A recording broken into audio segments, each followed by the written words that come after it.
Dun, dun, dun, dun, dun. Dun, dun, dun, dun, dun, dun, dun, dun, dun. Hey, well, good evening, ladies and gentlemen. Good evening, and thank you for those who are joining me this evening. Thank you for those joining on YouTube, the main channel. Want to thank you for those joining me on Facebook, uh, Overflow. Thank you for those joining on Instagram and also TikTok. TikTok, which is the Overflow, and of course, you're not able to see the full shebang of what's happening, but you can hear, and I hope that you'll be able to hear properly.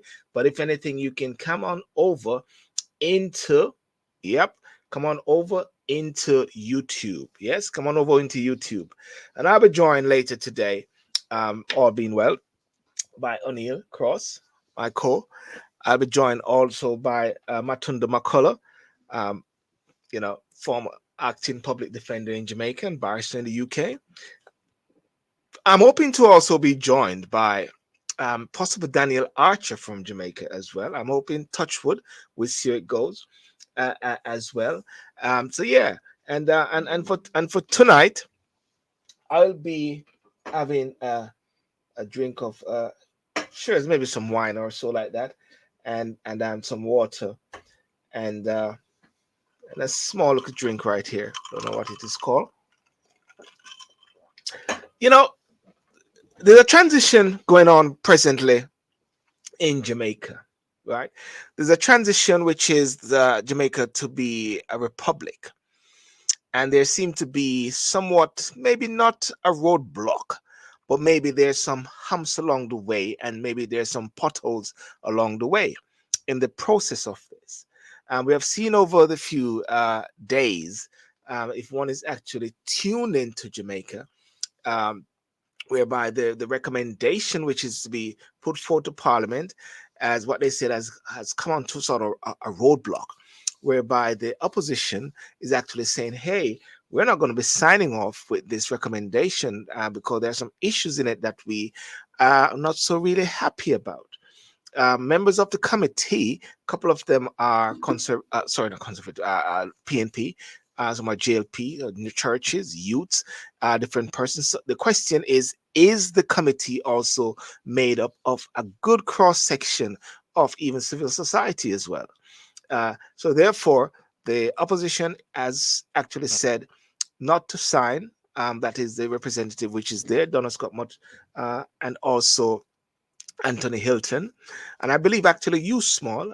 He's not a representative of the party.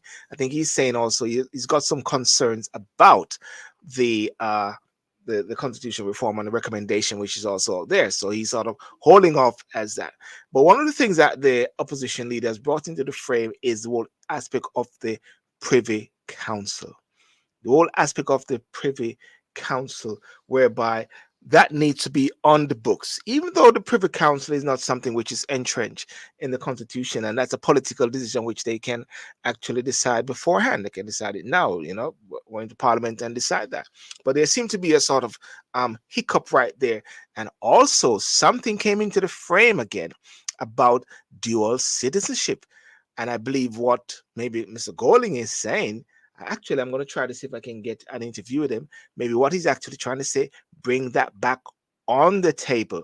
If anything, years ago, when they had one of the elections, a few of them actually had to renounce their U.S. citizenship. I think it was Michael Stern. I believe it was Dr. Darrell Vaz. I think it was Danville Walker. And I think a few of them, because, of course, you kind of sit in the parliament with a dual citizen. But the thing about the dual citizen, it wasn't about Commonwealth. It was about U.S. Because once you're part of the Commonwealth, listen, anybody from the Commonwealth, actually, according to the Constitution, can go to Jamaica and actually run and actually be the prime minister. That's what I get to understand. Unlike in the United States of America, whereby Arnold Schwarzenegger could never be the president because he's not born in Jamaica. So not born in America, I'm talking about Jamaica so much, and so that's the sort of frame there. So there's a hoo-ha there and there's a hiccup there, but I believe very strongly that I think it is good. And why I think it is good, I think it is good that it's an opportunity now for all voices to contend. Maybe just break it open a bit, maybe look at it in another frame and say, listen, let's wheel and come again. It's not starting all over, but maybe it is the process to make it a bit more seamless. And again, the big question is this: are the people, is the public fully cognizant of what is happening with this constitution reform? Is it just for the political elites? And if you check it out, and I say this, I say this, in the last general election, there was 37% who turned out to vote. Oh, yes. 37% who turned out to vote. And that worked out to around 700,000 people. On the electoral list, it was 1.92 million people. And the population was about near to 3 million, if I'm not mistaken. So therefore, think about it for a second.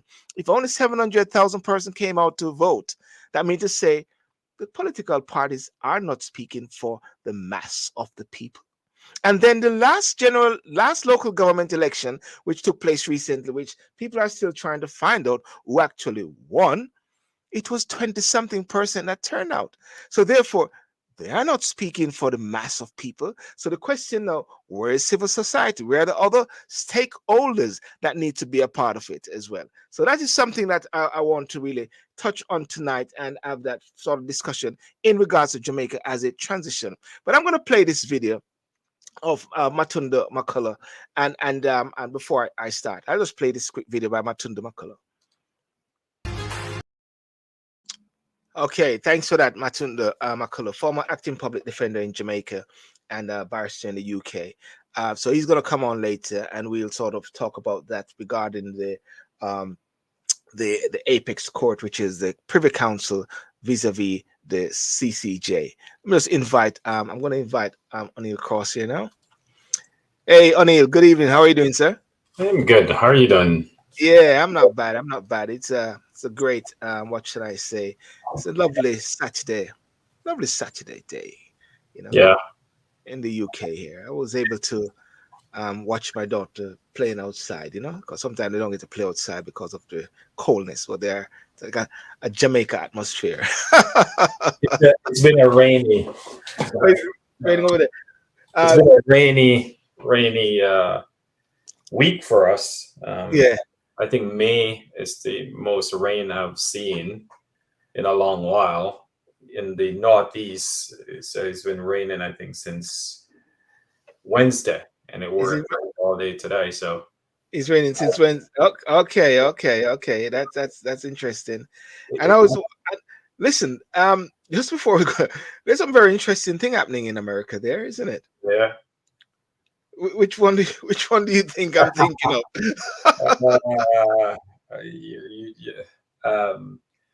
I think you're talking about the mogul. I think is Diddy. It's sad. You know, yeah. I don't think there's any adjective that you could use to describe if you watch the video. And there's no place for that. And he's gonna have to be held accountable. Yes.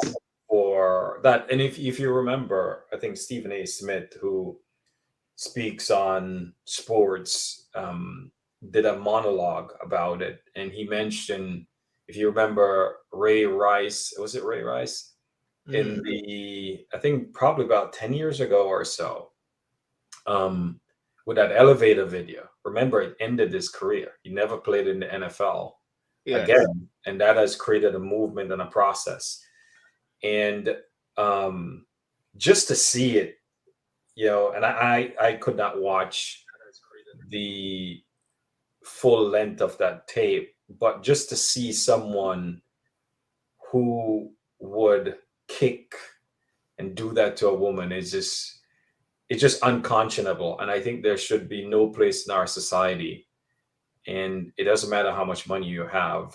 And the video speaks for itself, unless, you know, allegedly, right? Because nobody has come out and said the video was doctored, and CNN wouldn't have heard put forth a video without doing all the background checks and stuff like that. And the music fraternity is actually coming out against him, because if you recall, when the lady filed her lawsuit last November, there was a lot of people that was saying that was just doing it for the money. Yes, right? yes. Now the evidence is there, It just sad, Silborn, in the day we are living in, that this was 2016. This was 8 years ago, right? And the fact that you would treat a woman like that is just, it's just unconscionable. It just tells you, Yeah, as they say, power corrupt, right? And sometimes you get absolute power. power, you're right, and you get into this. So the good thing is that the music fraternity is coming out and condemning that type of behavior. So we'll see, but Mm. we just have to say our prayers for him, and hopefully he will come out and speak, because he has a voice and he should come out and address it. The And the I'm. Can you hear an echo from me or so? Okay, it's not gone. It's gone. It's gone. yeah, It's okay. gone. I was hearing that the police is actually saying for that area that it's from 2016, and I think the statute of limitation or whatever, that they It's can't do gone. anything. Yeah, they can't do anything, but from what I understand, there might be federal um, charges that could be brought against. I don't know, but from a Mm. state perspective, it took place in Los Angeles, and Yes. they do have a statute of limitation. I think it was 2 years and 4 years or something like Yeah. that. But the question becomes: this is a larger society issue. Someone had that tape. Ah. Well, Someone this had is that tape. this is what many are saying. Many are saying is that he actually purchased that tape from that Intercontinental Hotel, 50,000, 50K.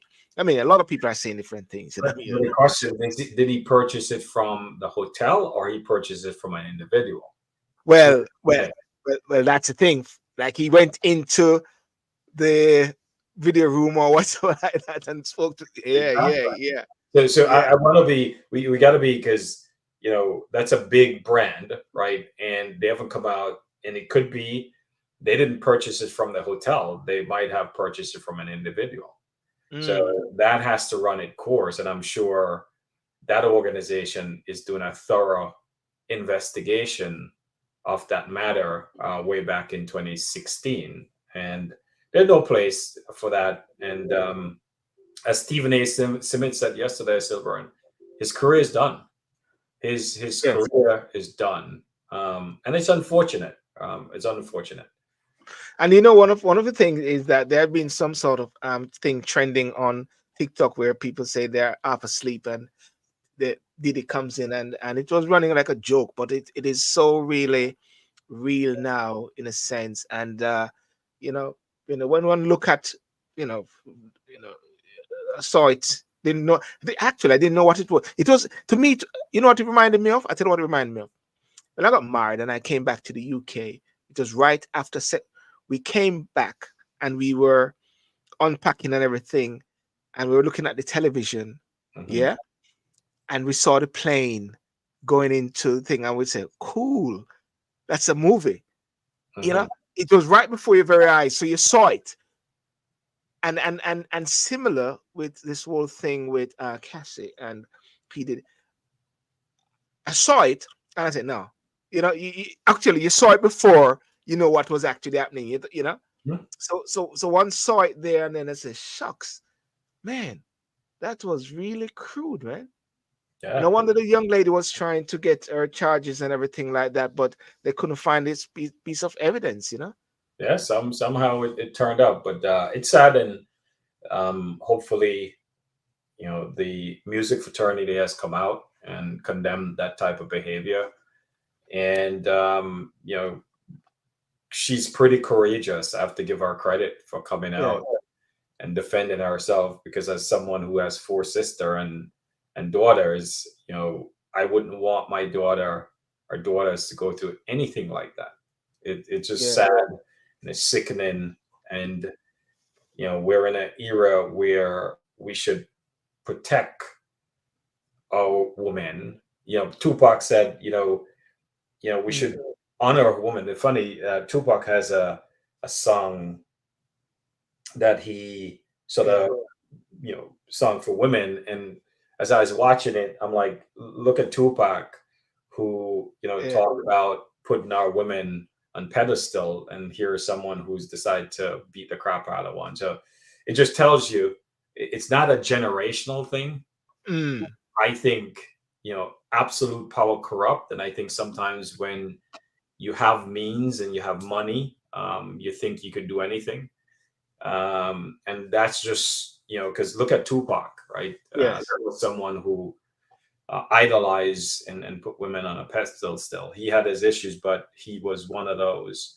And I think we have to get back to that, where we're doing more and more of that, and hopefully this will spawn a conversation within the music fraternity, and hopefully women who have gone through this sort of evil will have they say, because I think there's a lot of women who have hidden this type of trauma, because many a times they're the one that got blamed, especially when you have someone who has much more power than them. So I'm hoping it'll spawn that type of dialogue to say, because like with Cassie, they were saying that it was like a money thing. She was trying to get money out of him or so. That is what some of the people were actually saying, But listen, but listen, tomorrow night, just want to say to people while we're here, and I say it again, tomorrow night I have Mr. Courtney Campbell. He's the president and CEO of the VM Group. And the topic is why attend the Jamaica Diaspora Conference, which is going to be on June the 16th to the 19th in Jamaica. So I'll be having Mr. Courtney Campbell tomorrow night at 9 p.m. UK time, 3 p.m. Jamaica time. 9 p.m. UK time, 3 p.m. Jamaica time. And in showing my cause to Jamaica, might as well I just do this as well. Attention Jamaicans abroad! Participate in the Diaspora Day of Service on June 20, which follows the 10th Biennial Jamaica Diaspora Conference. Plan a project or join an existing one. Whether you're planting seeds of change, sharing your skills, or lending a helping hand, together we can build a brighter future for our fellow Jamaicans. Register today and learn more at diasporaconferenceja.eventbrite.com. Sponsored by JN Group, VM Group, and Grace Kennedy. A message from the Ministry of Foreign Affairs and Foreign Trade. I guess you want to put a preamble in and said this is the Jamaica Diaspora Conference. I mean, this is the real Jamaica Diaspora Conference. Not the fake one. It's not the fake. This is the real. It's a real. Don't get caught up in the fake one. Support this one. You mean to say it's a real McCoy? If anything, it's a real McCoy.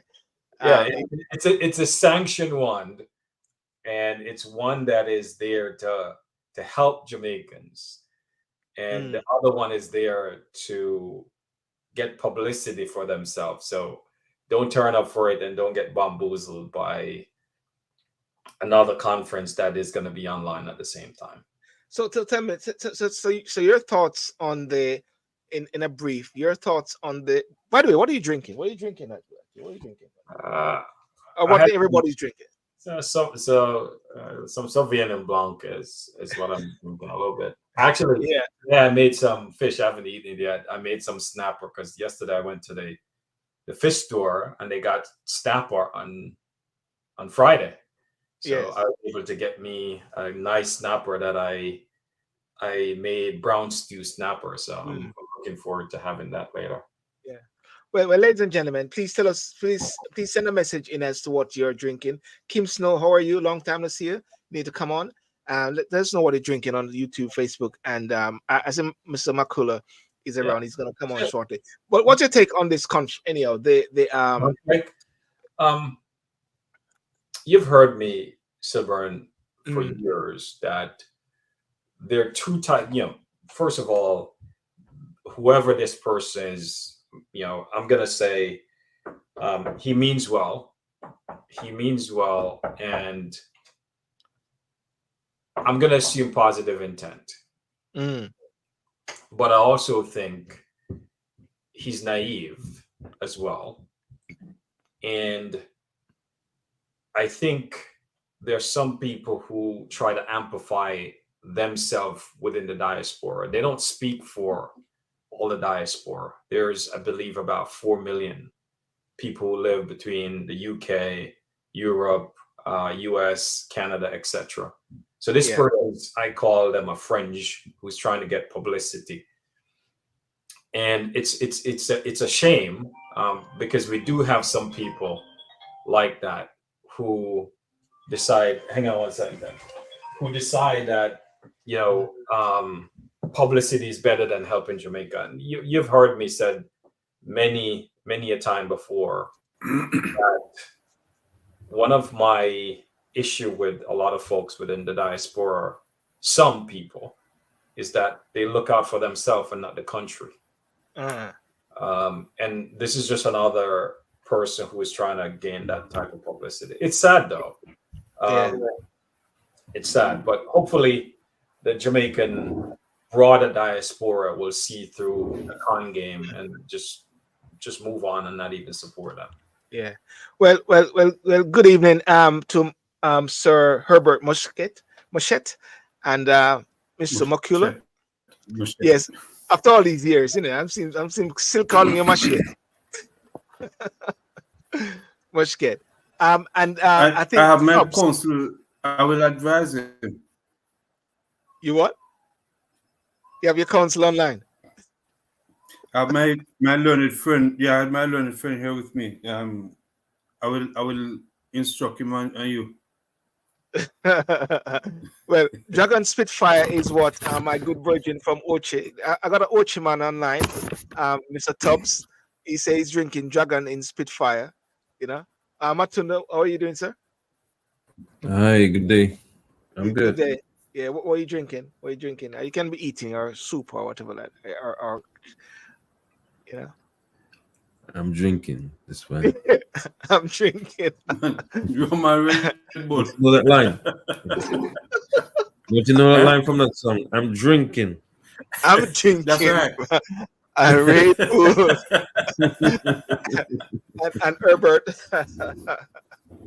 I'm just drinking some Pepsi and fruit juice. Cane juice. Pepsi and fruit juice. Okay, fantastic. Fantastic. Well, listen, the key topic tonight is I'm good. How you doing, Herbert? Yeah. Right. The key topic tonight is about the Jamaica transition to republic and what is the problem. But I just had played an interview, sort of opening or an ad. I played an ad regarding the Diaspora conference, and I've got Mr. Courtney Campbell tomorrow at 9:00 for the Diaspora. What do you guys take? Are you guys gonna go to the Diaspora conference in Jamaica? Are you going, Mr. Matunda Makula? No, I've never been it's not. I've never been interested in that thing. So okay. So you're going to the virtual one then? No, I'm not going to any of them. I have better things to do with my time. Okay. And Herbert? You know my position is as Unlo was saying earlier, people are just using it to gain political traction. Yes. Anyway, we'll hear some of the 10 points tomorrow. And ladies and gentlemen, to 9:00 tomorrow. Listen, as I said earlier, I set out some points there regarding the constitution reform which is taking place in Jamaica at present, and I don't want to use the word roadblock, but the sort of potholes or whatever opening up the walls then, because it has to deal with the final court Privy Council, which Mr. Golden has put into the mix, the whole aspect of public education, the whole issue of dual citizenship which came up, talking about recall process of MPs and who does the CRC represent. It's a lot of things. And Matunda, I think the question I want to ask in a way to start off is the whole constitution reform. And we have been on the road. We have, you have been to, I think, Bristol.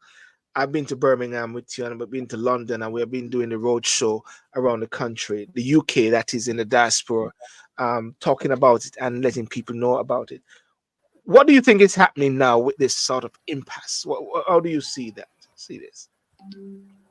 Well, I see it as a good night to everyone, O'Neill, Herbert, and your viewers, and also those who will be listening to this or watching this at some other time. Thank you for listening. and watching. I see it as a necessary impasse, because before this process commenced,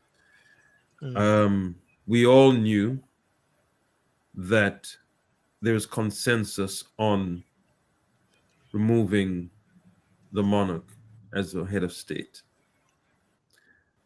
And I'm finding it very difficult, we've spent a lot of money and a lot of time to only get to the point at doing something that we all agreed on when we started this last March or something like that. Yeah. So I think the intervention or the position that is being taken by the leader of the opposition is a sensible one. I mean, I have heard persons say, well, it's a political decision. It might well be, but doesn't mean it's not a good decision. Because you cannot tell me that after a number of months, the only thing of substance that you will, in this phase, be achieving is to replace the monarch. Something that we all agreed on at the start. Just let us remember that around 1995, there was a report, and the result of that joint parliamentary committee was to replace the king, or then the queen, as of head of state. It wouldn't have taken much to continue down that path. It is comparatively speaking, it is the least consequential of the changes that we can ever make to our constitution. In practical terms, a damn thing different is going to happen tomorrow morning if you remove the king. Symbolically, it means a lot. I accept that. But if you compare removing the king as your head of state, as opposed to abolishing appeals to the Privy Council, I think any sensible Jamaican will tell you that it is more consequential when you abolish appeals to the Privy Council. It is less difficult to do that than it is to remove the monarch. Financially, it costs less, because you'll have to hold a referendum on the question of removing the monarch as the head of state, and referendums cost money.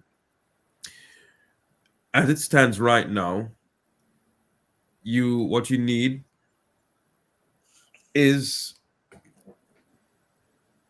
not a simple majority vote in the House of Representatives, but to get the Privy Council removed as a final court of appeal, it requires a parliamentary procedure. Okay, that's less costly, but more consequential. And when I say more consequential in this context, I mean you will have a court which is a regional court, less costly to access than the Judicial Committee of the Privy Council. So if it's less costly to access, what that will mean, it will encourage more persons to want to seek permission to appeal. And that, on a practical level, that is important when you're talking about, one, the evolution of your jurisprudence, and also access to justice. We cannot downplay the importance of the fact that to access the Privy Council, you need to either pay your lawyer from Jamaica a hefty sum, not just to represent you, but there's a cost involved in lawyers staying at hotels in London. It's a cost. It's a significant cost. So to me it's a good intervention. Yes. And it is one that I'm not surprised by, because the People's National Party has always been saying that it at no stage will we be agreeable to removing the monarch, but still retaining appeals to the Privy Council. They've always said this. The other things that the party, other things that the party leader has raised, they're certainly worth serious consideration, because I still don't understand why we're doing this in phases. Yeah, I don't understand. All right, let me play something. Let me just play something before O'Neill and Herbert comes in. And I've also got a statement from Mark Golding as well in regards to this whole issue regarding the passport. Let me just play something here.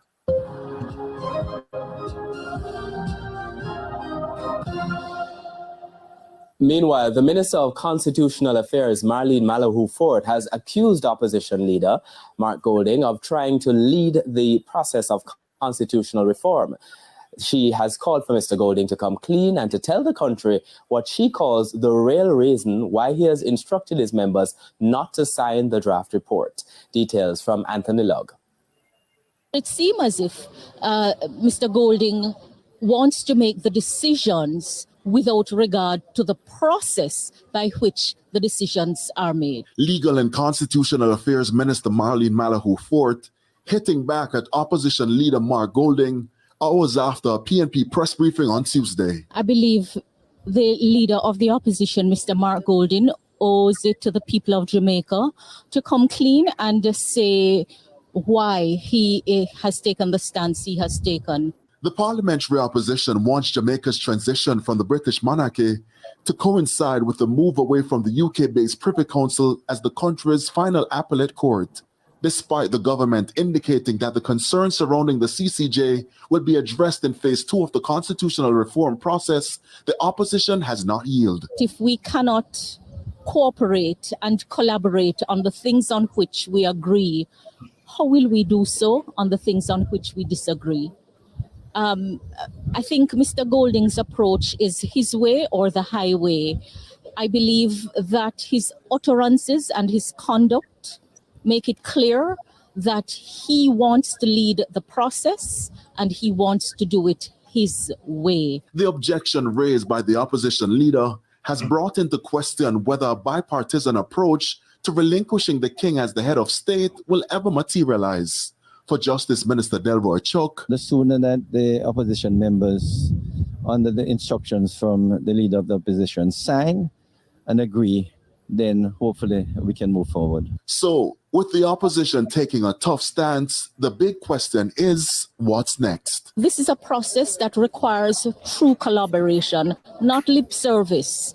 I have done what I can to ensure that no issue was too sensitive to be raised in the committee or to be reported on. I believe the members of the opposition who are part of the committee have engaged in goodwill and have made a good contribution. And I believe that the recommendations have been informed by their perspective. Anthony Lugg, TVJ News.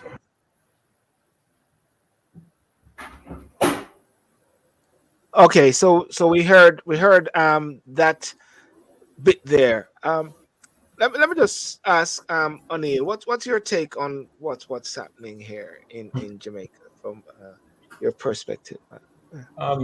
So I think Matunda said it's a good. The opposition raising is a good thing, which I do agree.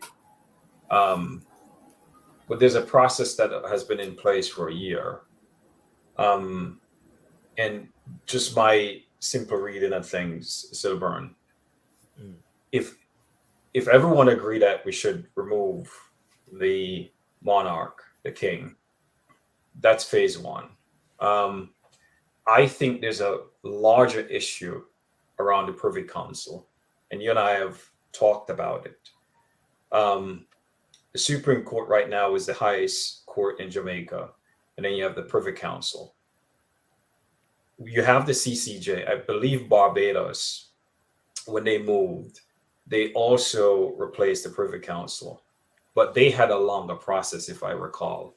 It wasn't just a year process, so they were pretty deliberate about it. So let's just talk about the Privy Council. If the disagreement is around the Privy Council, in my opinion, the Privy Council has been the highest sort of appeal court for decades. It has a body of law. It has a lot of precedents. Now, I don't know, and Matunda could speak on it. I've heard there's a lot of flaws in the CCG. I don't think folks have articulated what those flaws are. Because similarly, if you're going to fly to the UK, you're going to have to fly to wherever the headquarters for the CCJ is, and you still have to pay lawyers in both countries. So I suspect that's not the case. And if you're going to put a structure in place to ensure that the Jamaican people have access to the last court of resort, we can't rush it. We have to ensure we have the processes in place, the judges in place, the budget. You have to have all these processes and systems to ensure that we're not, I can't say what I was going to say. There's a word, Jamaica, you can't swap, dog for monkey. Black dog for monkey. Right. No, black dog for Junko. Right. So we have to be very deliberate about the process.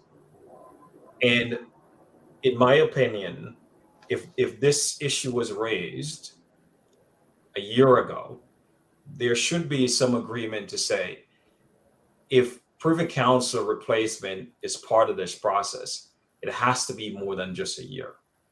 It can't be a 1-year process because it has to be very deliberate about it. So it's surprising to me, Silver, that at the 9th hour, and it seems based on the bit you just played, there was good deliberation and collaboration between the opposition and the ruling party in coming up with the recommendations.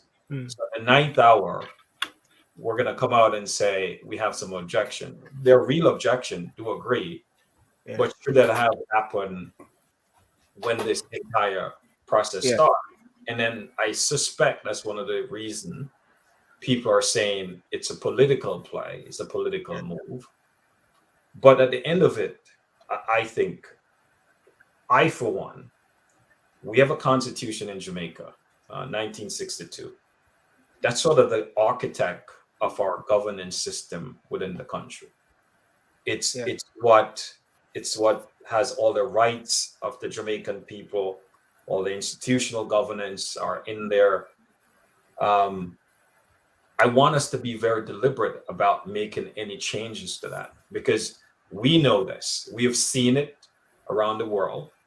When folks start messing around constitution, we saw it in Chile recently. One party or the other are trying to make it much more flavor to them. So we have to be very deliberate about that process and not rush it.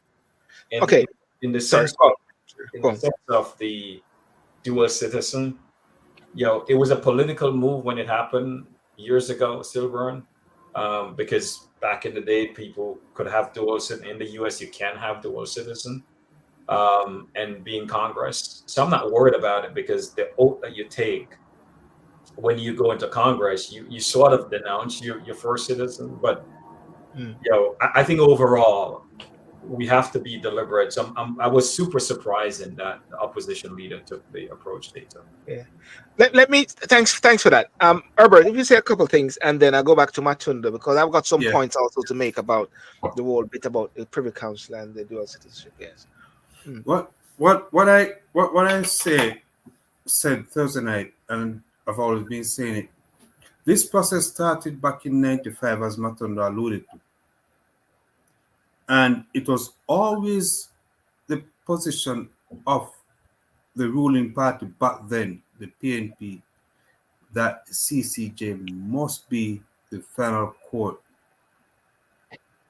of appeal for Jamaica and the Caribbean. Right? It was always the JLP stance that we remove from the monarchy, but we keep the Privy Council. And you cannot move out of someone's house but still eating the rice and peas. It just does not work. Right?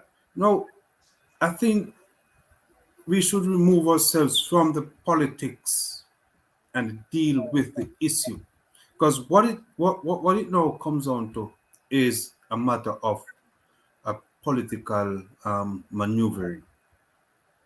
And posturing. And yes, and you cannot have good judgment when you put in politics in front of something such as your constitution.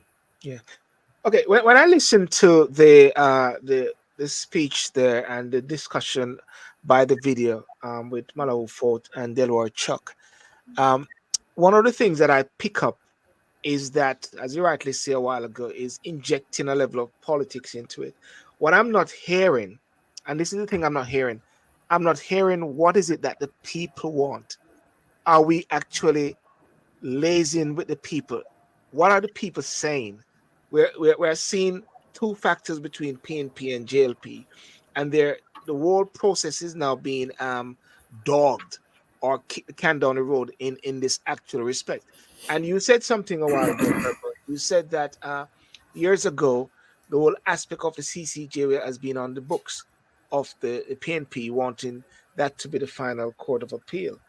I believe at the same time, it would be great to find out, Matunda, and I bring it to Matunda, that the deliberations, the consultation which has been happening, what are the minutes actually saying in regards to the Privy Council and the CCJ doing all this deliberation regarding the Constitution Reform Committee, the CRC? I mean, the minutes has the minutes, yeah. They've always been published, but one of the criticisms that I think Hugh Small has made of the minutes is that they're significantly abbreviated. Now, when I listened to Marlene Mallow, who fought the clip that you played just now, yes, had she done what she said she would have done, she wouldn't have been there asking the leader of the opposition to tell people what his real reasons are, because she promised us at the start of this process that she would allow the thing to be live cast. Okay, now I hear her saying, well, we didn't do it because it would have prevented persons from speaking freely. Utter nonsense. People, the parliamentary proceedings, court proceedings are televised, are live cast around the world. Or there's something special about us Jamaicans that will cause us not to feel sufficiently confident to echo and say what we want to say, because somehow it has been live cast or broadcast. Utter nonsense. Had she done what it is she had promised the nation that she would have done, then we would have been able to judge for ourselves whether or not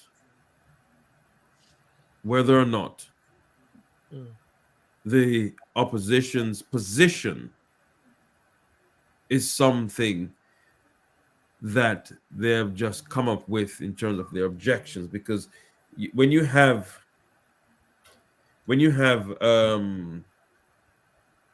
all the opposition members saying, well, we have made it clear to them that we do not want to go ahead with this, and then you have others saying, well, they agreed.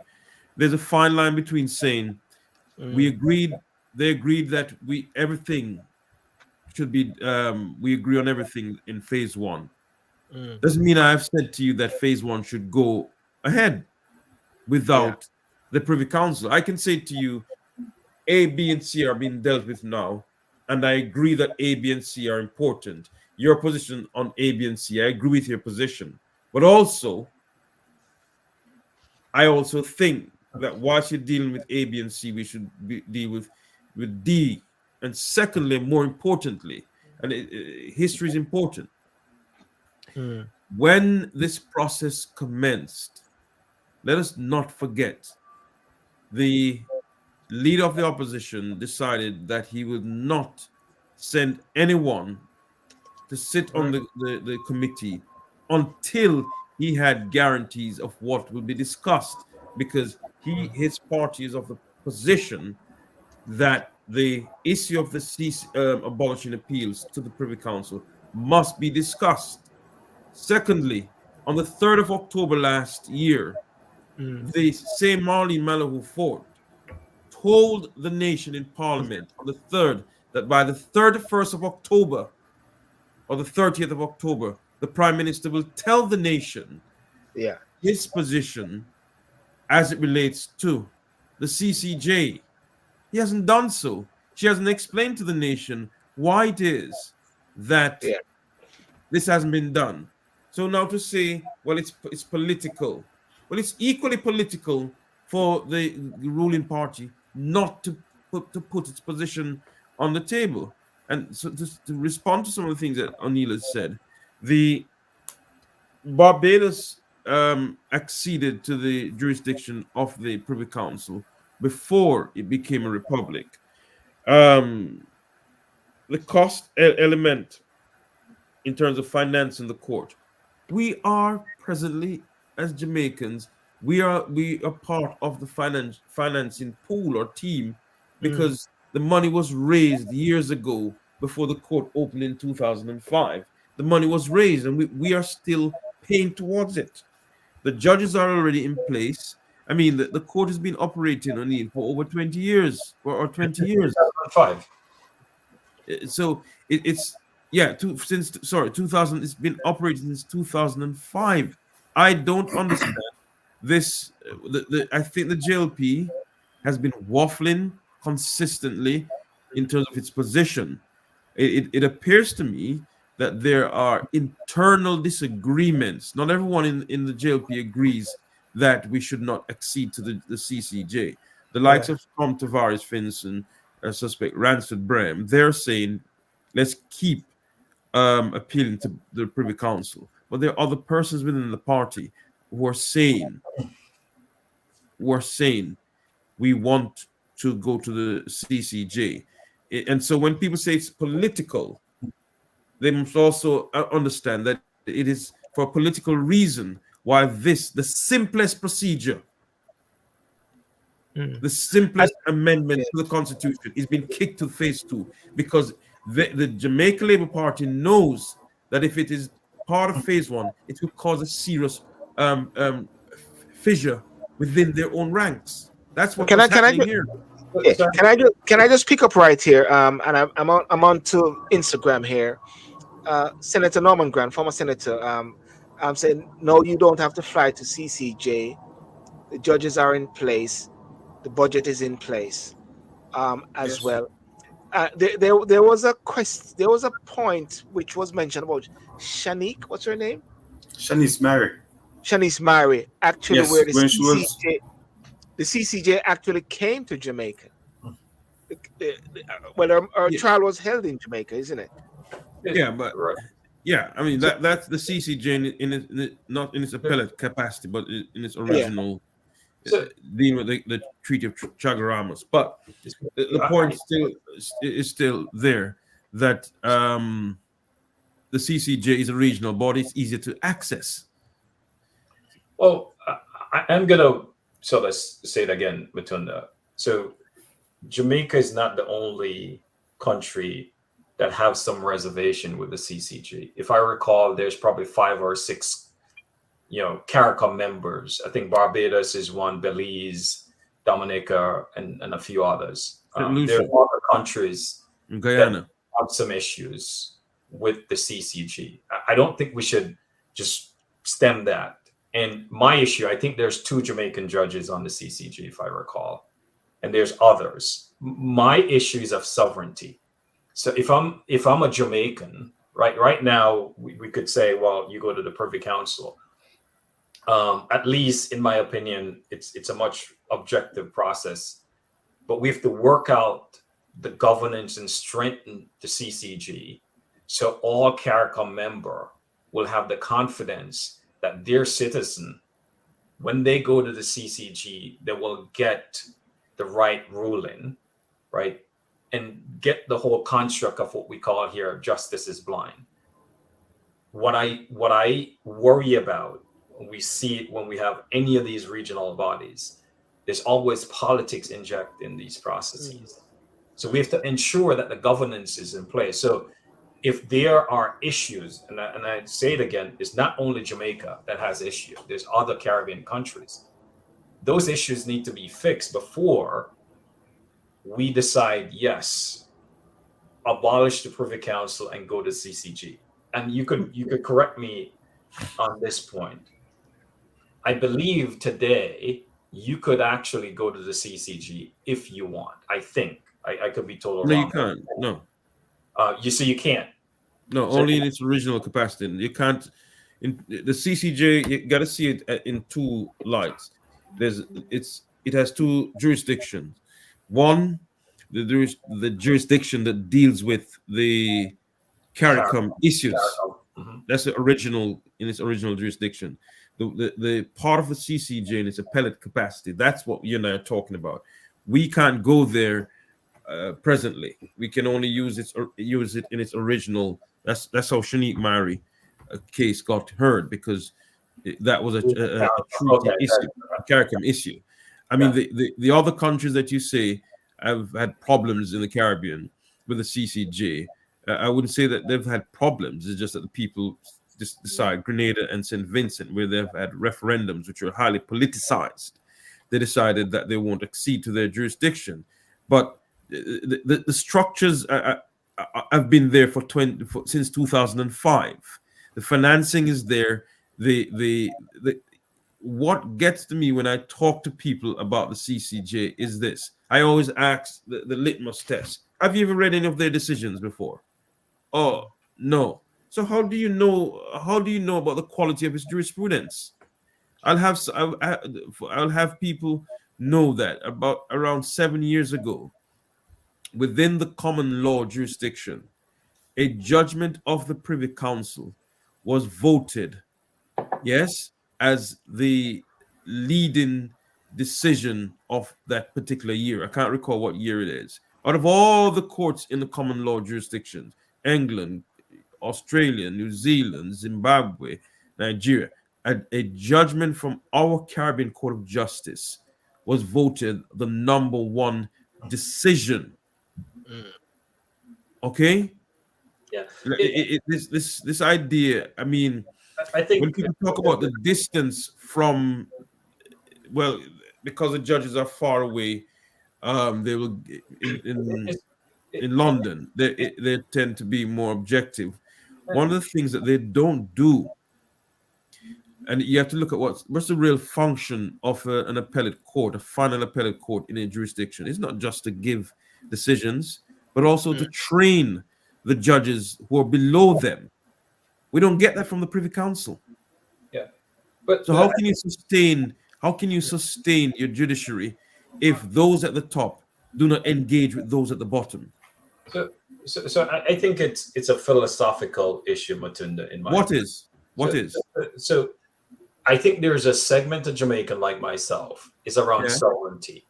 If we're going to abolish the monarchy, why can't we set up a court of appeal in Jamaica for Jamaicans? To me, that's like in the US, we have a final court of appeal, a final court in Jamaica. I don't go to the UK and say a bunch of judges should then look at an American citizen and make a determination.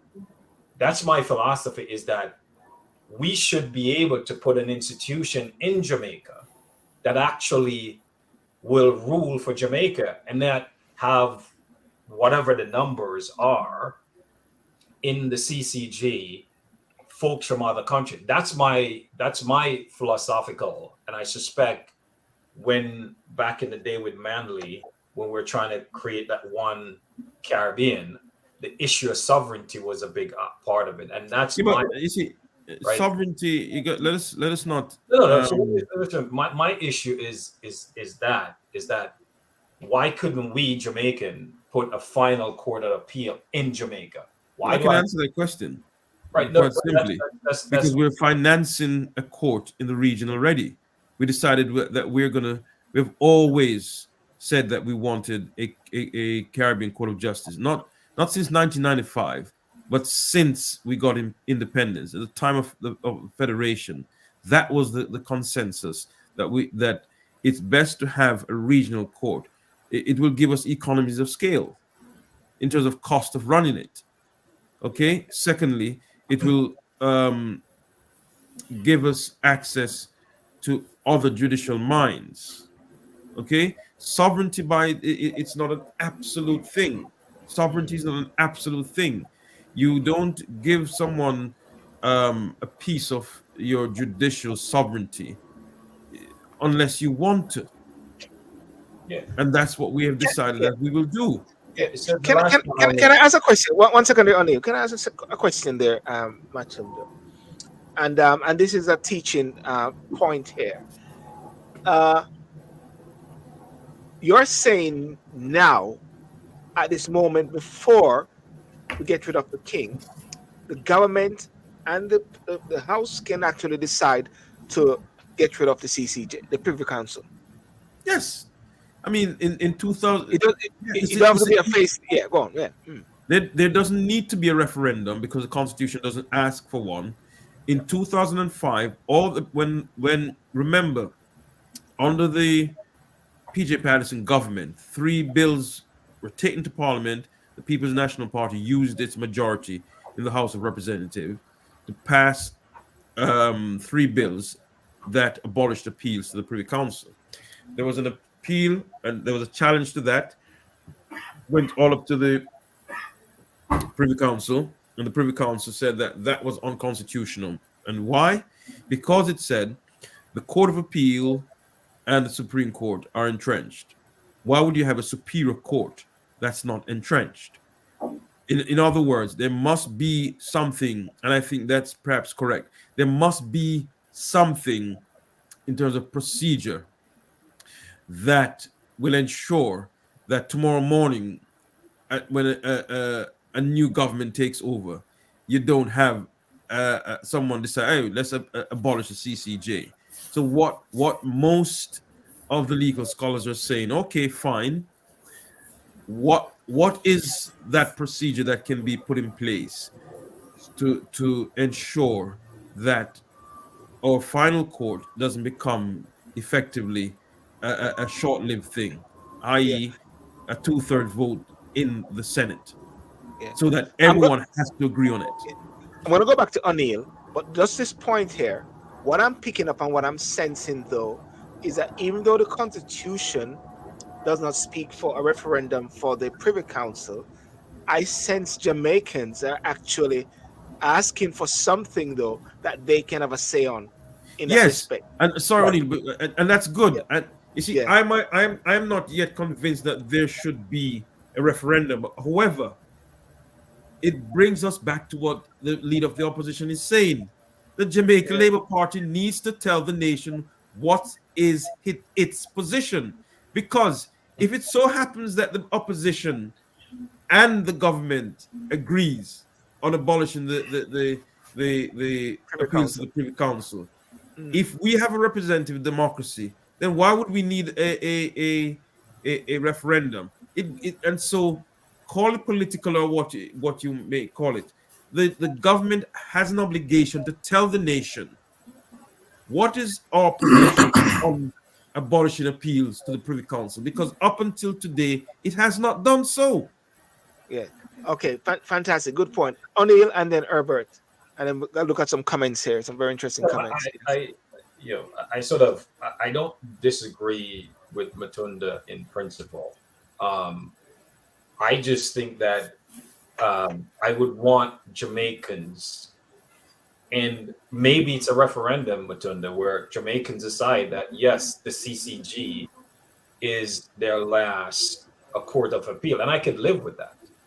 I'm fine with that. I just don't want 60 folks, regardless of representative democracy, because what I fear is the politicization of things, right?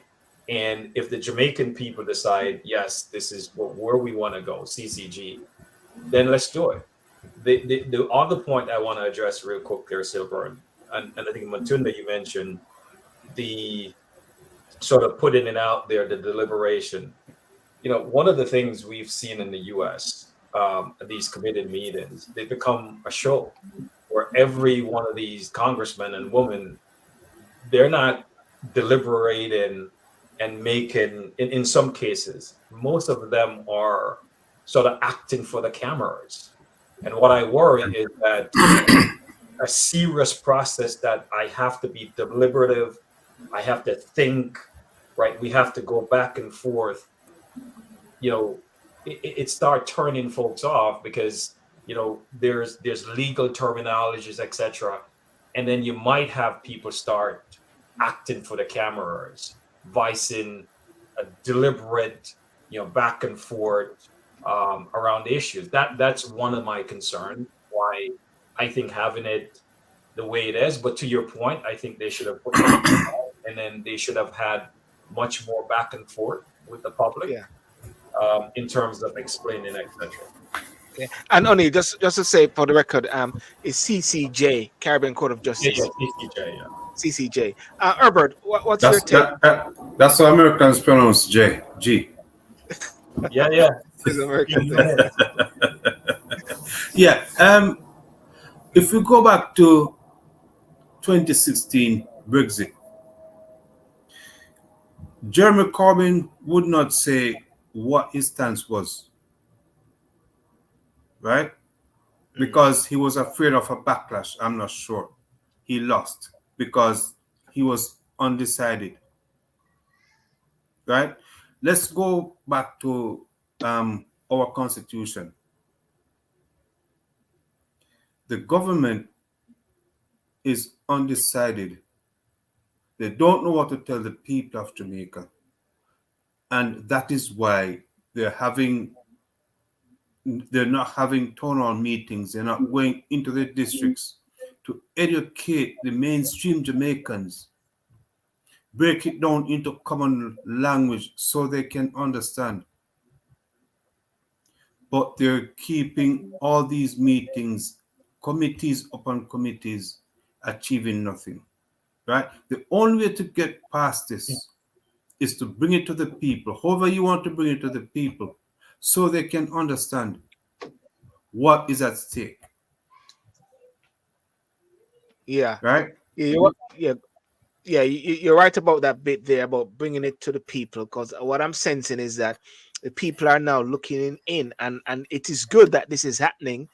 And I don't see it as a roadblock.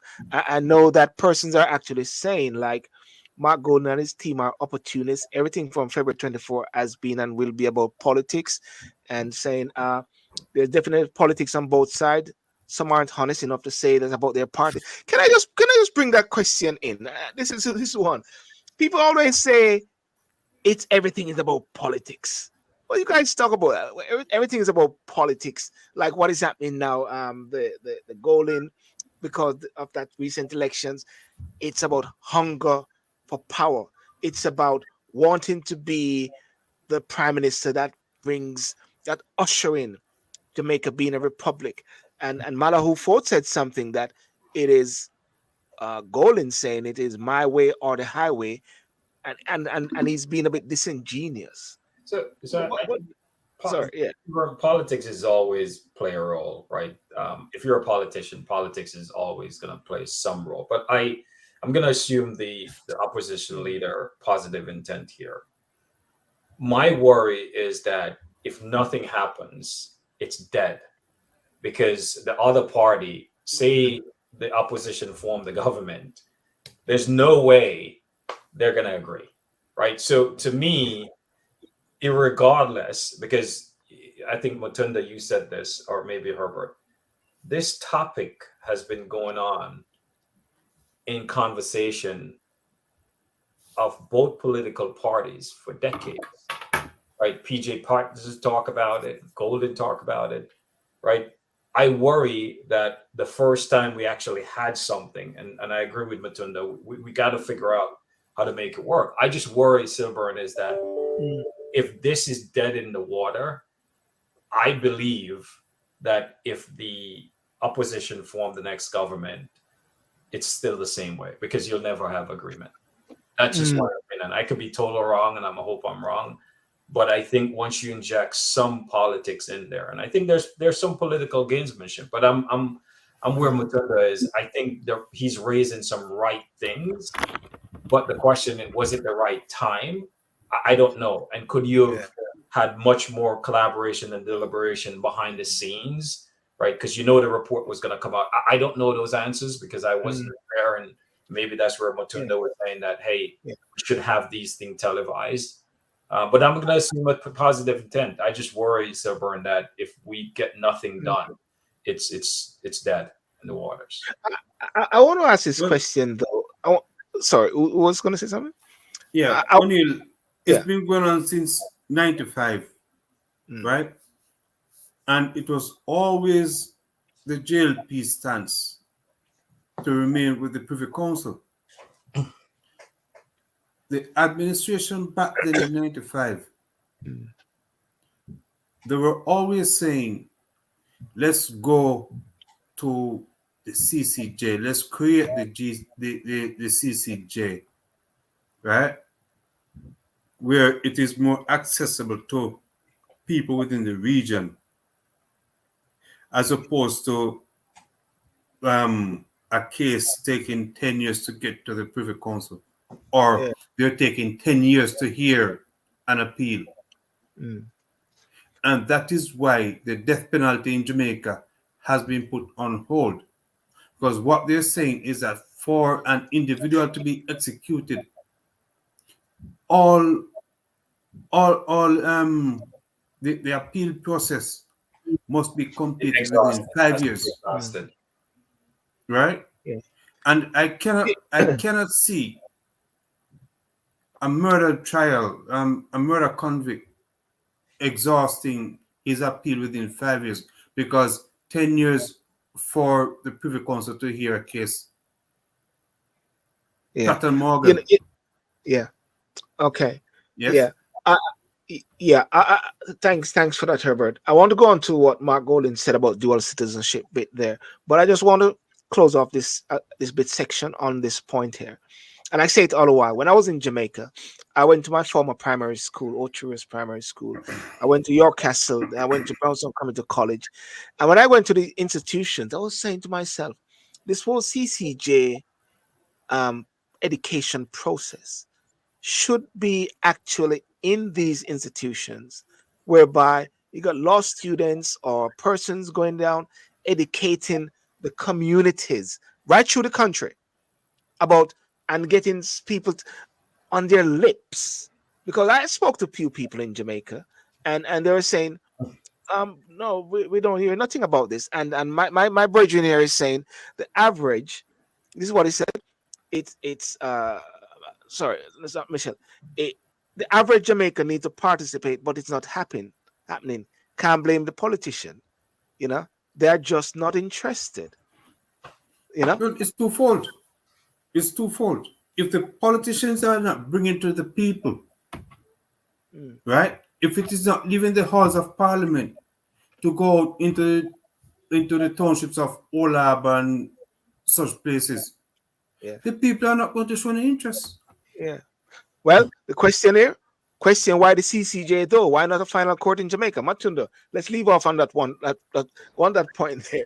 Let's close. Well, I've answered that already. We're financing the person who came up with this idea has abandoned it. Bruce Golding. We're financing a court, a regional court, to which we'll give us greater access to a more diverse group of judges. And I tell you, the quality of decision making is better when you have a larger number of judges taken from different jurisdictions, because different jurisdictions give you different insight. It adds to the quality of the lawmaking. Yes. Raymond Samuels, I think you're my classmate, if anything, from years ago. If you are, Raymond. But why did we set up the CCJ and start to contribute significant sums to keep this court going before there's a consensus from the CARICOM countries.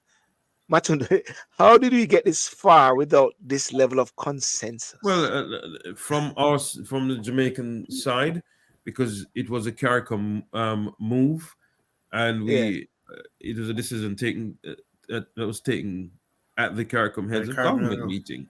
I mean, it's one of the features of being part of a regional body. Yes. The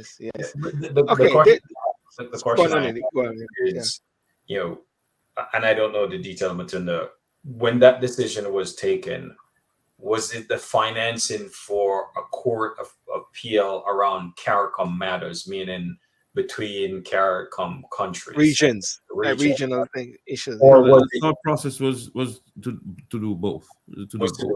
Okay. Yeah. You got to remember, though, that when the federation was set up, there was a talk, not just a talk, but serious consideration of us creating a regional court. Because if you look at West Africa at the time, they had a regional court. Right. You understand? And if I recall, Matunda, that was one of the biggest sticking point. I think was it Manley? Back then, I forgot who, in terms of sovereignty, when that whole thing fell apart. That was your good friend Alexander Bustamante, who effectively engineered the downfall of the Federation. And Eric Williams said, "Well, 1 from 11 leaves 0." Yep. And he had a PhD. Yeah. Do we know how much? Do we know how much Jamaica contribute to the CCG on a yearly basis? I think it's about 100 million that was set up. We can get US dollars, man. It's a trust fund that was set up. I mean, it's a well-financed court. This idea that we should come now and create this Jamaican court, it's a fantasy that we should abandon as quickly as it came into our minds. So the idea of a final court for Jamaica, while people are actually talking about it, but it is something which you're saying it should be not considered or so. That's not a serious idea. Because you see a lot of people are talking, because you see a lot of people are, you see one of the things that a lot of people are actually, as according to Malo Ford and according to what is on social media, they're leaning towards the Privy Council because of the Vibes Cartel case, Yeah, but I always say to people who say that, remember, in that case, there wasn't a critique of the decision. There's a critique of the process. Let's make that distinction. So I think where we're getting to, Silburn, in my opinion, is trust. How do you get the Jamaican people, to Matunda's point, if we're spending, and obviously we don't know the exact figure, upwards of 100 million US, right, to fund the court? How do we get the Jamaican people to trust the institution, right? Get them to start reading the decisions, get the decisions to be broken down to them. And I make this very serious point. In terms of how the CCJ goes about interpreting the Caribbean constitutions, if people should spend some time either reading their decisions on how they interpret the Caribbean constitution, they will see how beneficial it is to have your own regional court. Because we have some things in our constitutions across the Caribbean called savings clauses, and those effectively have been interpreted in a way such that they have frozen our constitutions in time. And the Caribbean Court of Justice has really come up with some really good statutory interpretation that has caused our constitutions to be the real living instrument that they should be. The CCJ hasn't, the Privy Council has never done. So, I don't disagree with you, but the question becomes, you and I, Silburn and Herbert, could go read those interpretations, but the man and woman in the street, someone have to distill that and say, hey. I agree with that. And that is why I say, break it down. This is why I say, it's important that both sides of the political aisle in Jamaica state what their position is, so that if I'm for the CCJ, I tell you something. I would spend hours and hours on the street, going out there, explaining to people and seeking to convince persons and show them the work of this court and the worth of this court. And that's not happening, Matunda. That's not happening in that's Jamaica. Not happening now. No, that's not because you know, no, it is not happening now. Yeah, it's not happening at all. Yeah. I just want the JLP to say what its position is. Yes. And if it means putting it to a referendum, then put it to referendum. But don't ask for a referendum when you don't know what side B thinks. Yes. All right. Listen, a point that Mr. Mark Golding has been asked. Well, he had put something on the table about a dual citizenship to say that he's of the view that person with dual citizenship should be able to serve in Parliament. And I hope I'm correct right there. I stand to be corrected. And then a few years ago, at one of the general election, I think Michael Stern, I think Vaz, and I think Danville Walker, they all had to actually give up their American citizenship because of their dual citizenship status. Now, the other thing about dual citizen status, what I understand is that being a Commonwealth, which is factored in the Constitution, you can actually be a British citizen and be a member of a Commonwealth and still go to Jamaica and run in office, isn't it, Matunda? That's well, yes, that's what the Constitution, but it's not as simplistic as that. The Constitution also have a residential requirement. There's a residential requirement. Okay, so there's a residential requirement. Yeah. So is Mark Golding hypocritical? Is he being hypocritical? I don't think when he comes out and say that. Because that's what many people are saying. Saying that he's got a British passport as well. Yeah. I don't think it's hypocritical in the sense that he wasn't there, and I have some really, because the person that actually this impacted was a really good friend of mine, still is a good friend. And it was targeted for the U.S. Let's just it's folks that has U.S. citizenship. It was targeted for. Somebody just asked me a question, so I just have to show them that it's not the US. It was a political move when it was made back then, because if I recall, the margin was very small. I think it was. I don't remember exactly. I think it was under the then Prime Minister Portia Simpson. I think she had lost, and I think by 1 or 2. And it was something that was put out there, and it impacted a ton of people. Because what's the guy named? I think Danville Walker is his name. Danville Walker. Yeah. Right, and a lot of people, gave it up. But you're right between the residential requirement. But most of these people lived in Jamaica. They just had a US, they have both passports. And I think because of that, you've limited the number of people who would want to go back to Jamaica from the US and do things. Because for example, for me, if I say, you know what, I want to go back to Jamaica, and if you tell me I have to give up my US passport, then I'm not going to go back to Jamaica and do anything. Right? Because my kids are here, build a life for 30 plus years. Right? And I think we have to figure out how to change the thinking. So to me, Silburn is not hypocritical. It's an evolution of realizing that, folks like myself, who probably and others within the US, I don't know if Canada was part of it, because Canada is part of the Commonwealth, right? So it's mainly the US.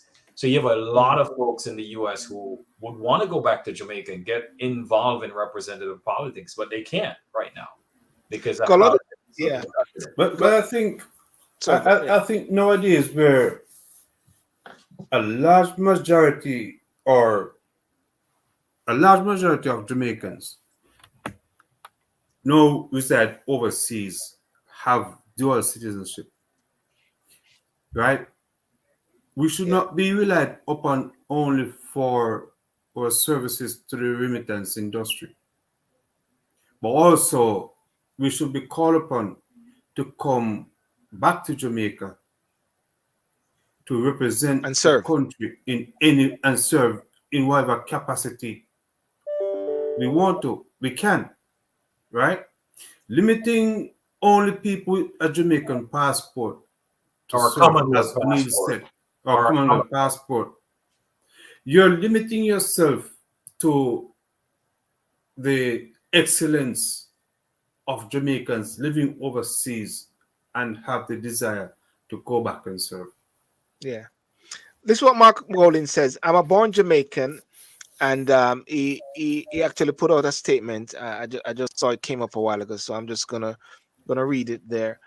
And what he says, I'm a born Jamaican and I have a Jamaican passport.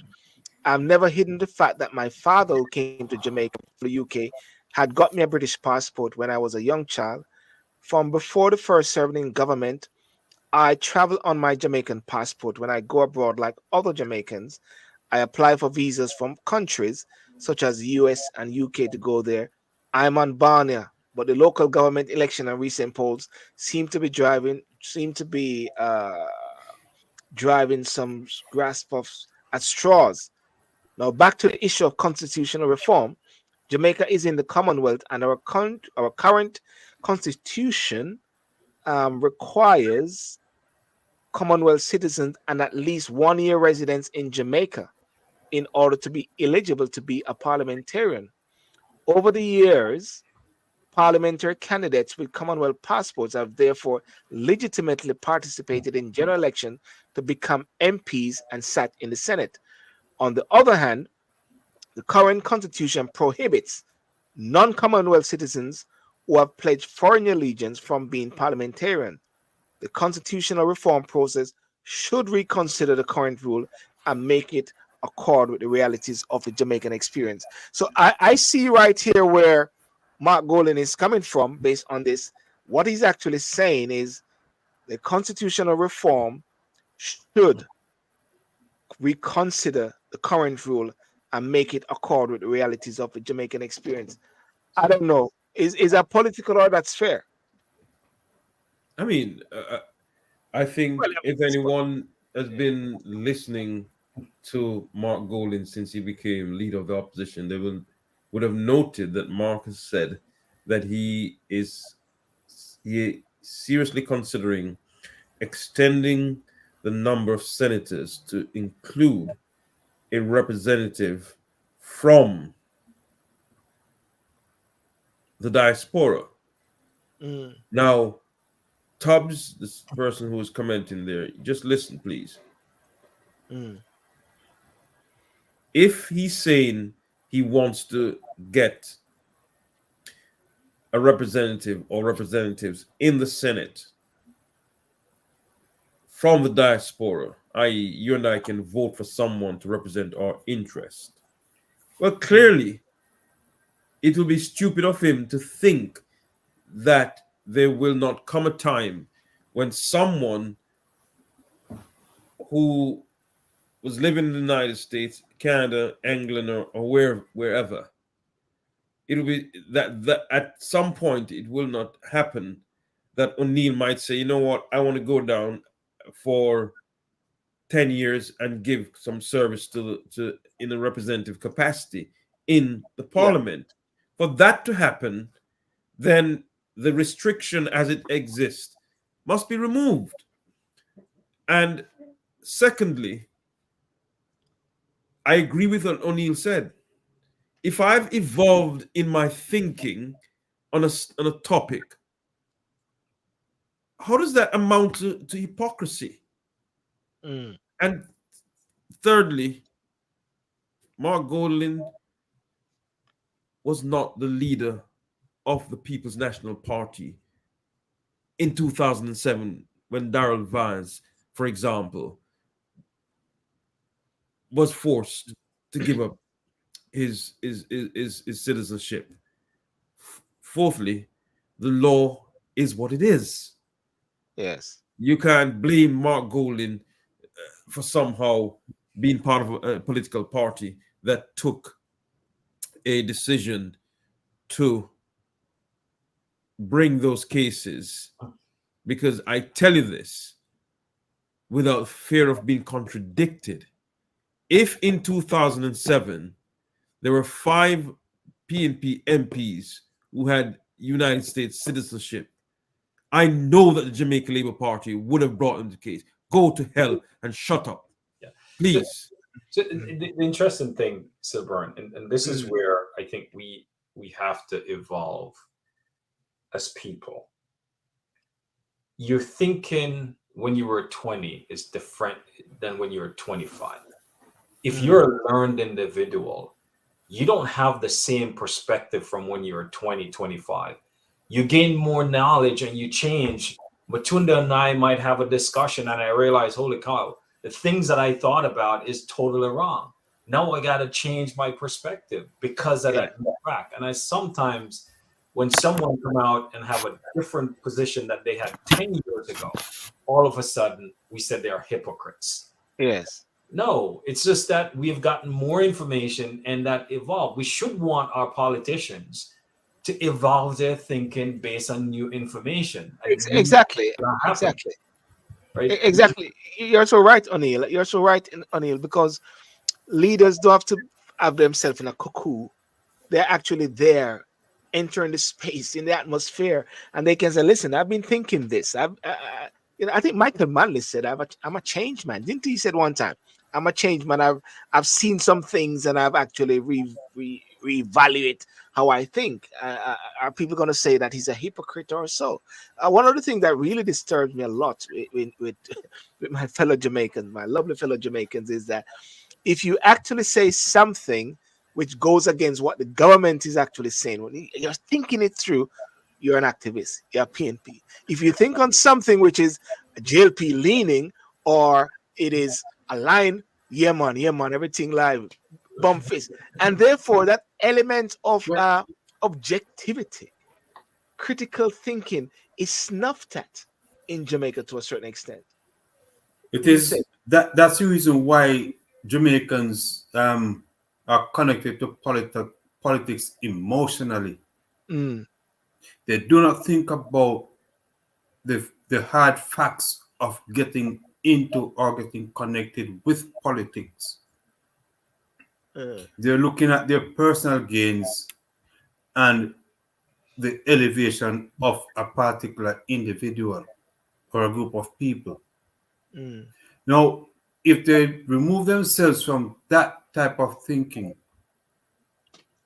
and think about the long-term ramifications of getting connected with politics, I think we will have a better political system, because we will be able to hold our leaders to account. Yes. I think we reached a point where we can sum up certain bits and pieces, and I think what I like to put out there to Jamaicans who are listening and what can come in is to say, what is it that you like to see or to hear or to know? Are you interested in actually what is happening in regards to the constitutional reform and to vote?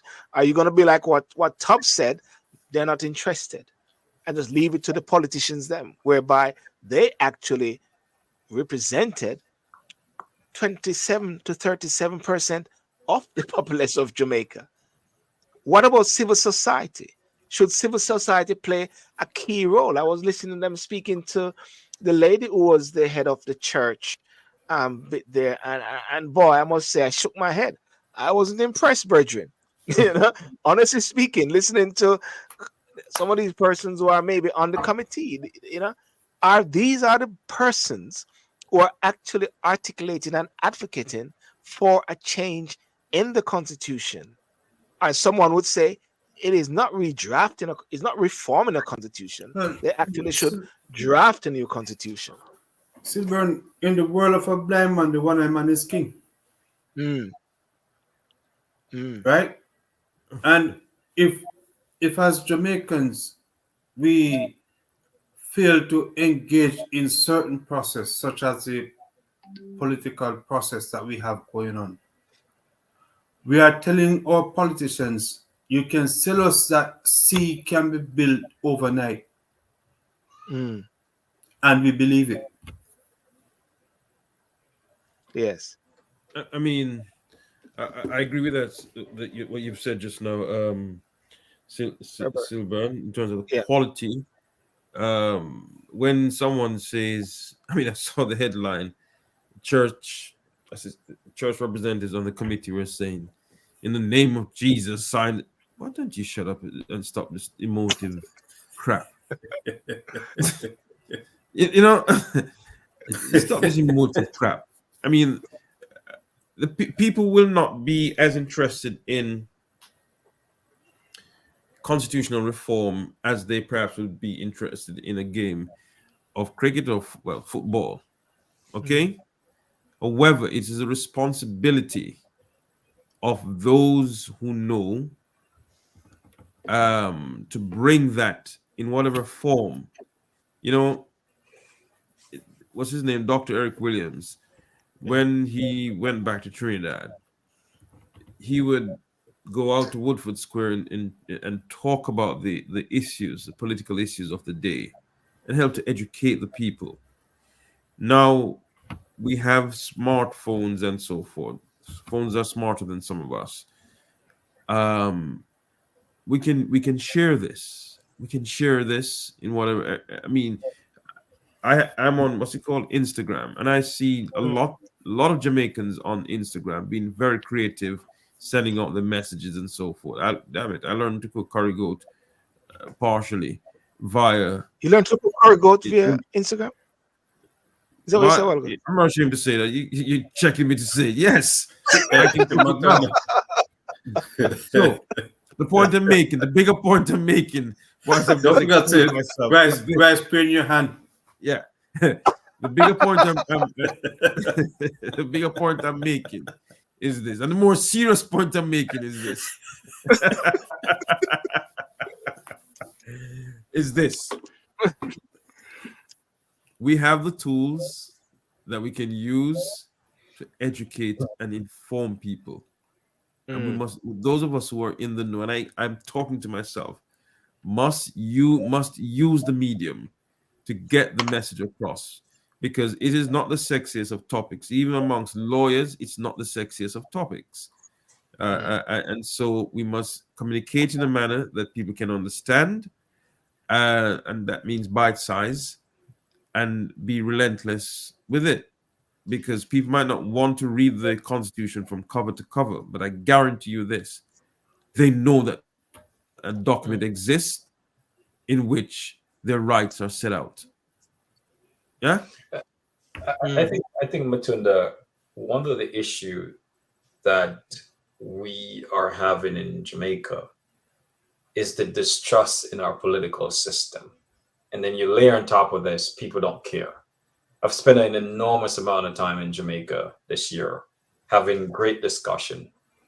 And I could tell you, Matunda, the topic of constitutional reform probably comes up once. And it typically comes, I would say, the elite circles. When you sort of talking to the taxi driver or the bus driver or the man on the street, or you're having a reason by the beach or wherever, not at all. And they'll tell you they're not interested because they don't trust the politicians.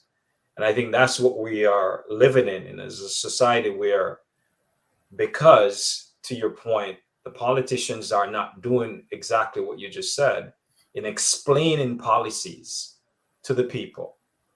When something as important as a reform, constitutional reform, people are disconnected, and you hear people say, well, the politician is going to do what the politicians always do. They're going to do things that are in their own interest, which is not a fair statement. And I always say, you got to engage irregardless. And I think somehow, to your point, there's a lot of channels out there that one could leverage. And I'm surprised. We have talked about this, I think, a year ago, Matunda, where we said, go to the churches, go to the school halls, go to the town square, right? Go preach it, go talk to folks, or go into the rum bar, go into the shops. And when you don't do that, the people think you're hiding something. And that's why they're How can we engage in a process of constitutional reform and discourse over this period, and the document itself that we're seeking to reform was never presented to the people? I mean, this is just a sham. This is just a sham. How do we know that the views that were canvassed and advanced at these town hall meetings, how do we know that they informed the document that we're being now asked to sign on to? I mean, this minister in any other country, would have been sacked long time. I mean, So I'm not a fan of this lady I because think just this is nonsense, pure nonsense. I think there were more meetings held overseas than what was held in Jamaica. No, that's not correct. But that's not correct. But Matondo, she came to London. She went to Europe. But the people in Jamaica, the mainstream people in Jamaica, still don't know about. But she passed through London. That wasn't a consultation. Okay. Nobody can call that consultation. She was going somewhere, and we were told that she was going to be there. That was the topic of discussion. That's not consultation. Okay, there you go.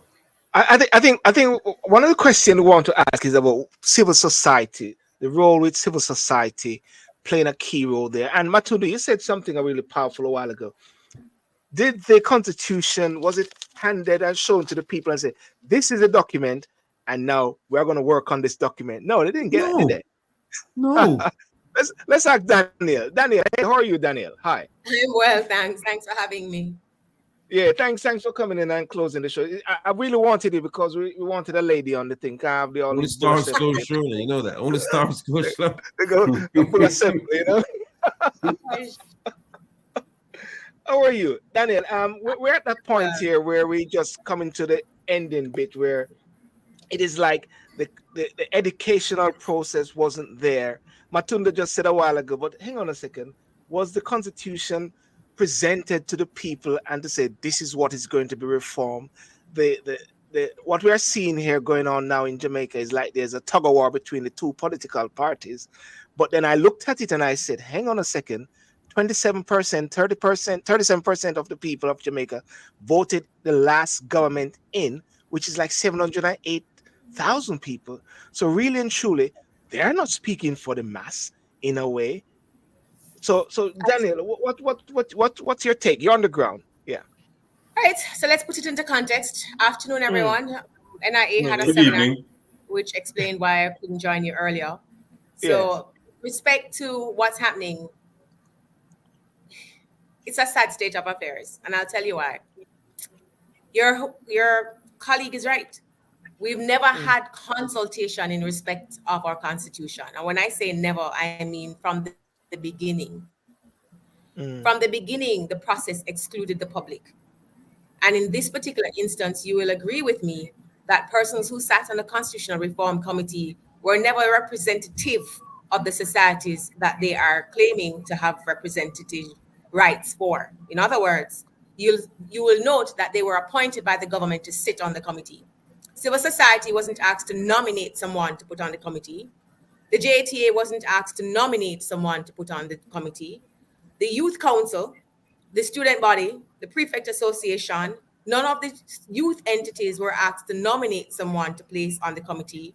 So you have a question as to whether or not the CRC is truly representative of the groups that they say they represent. That's one.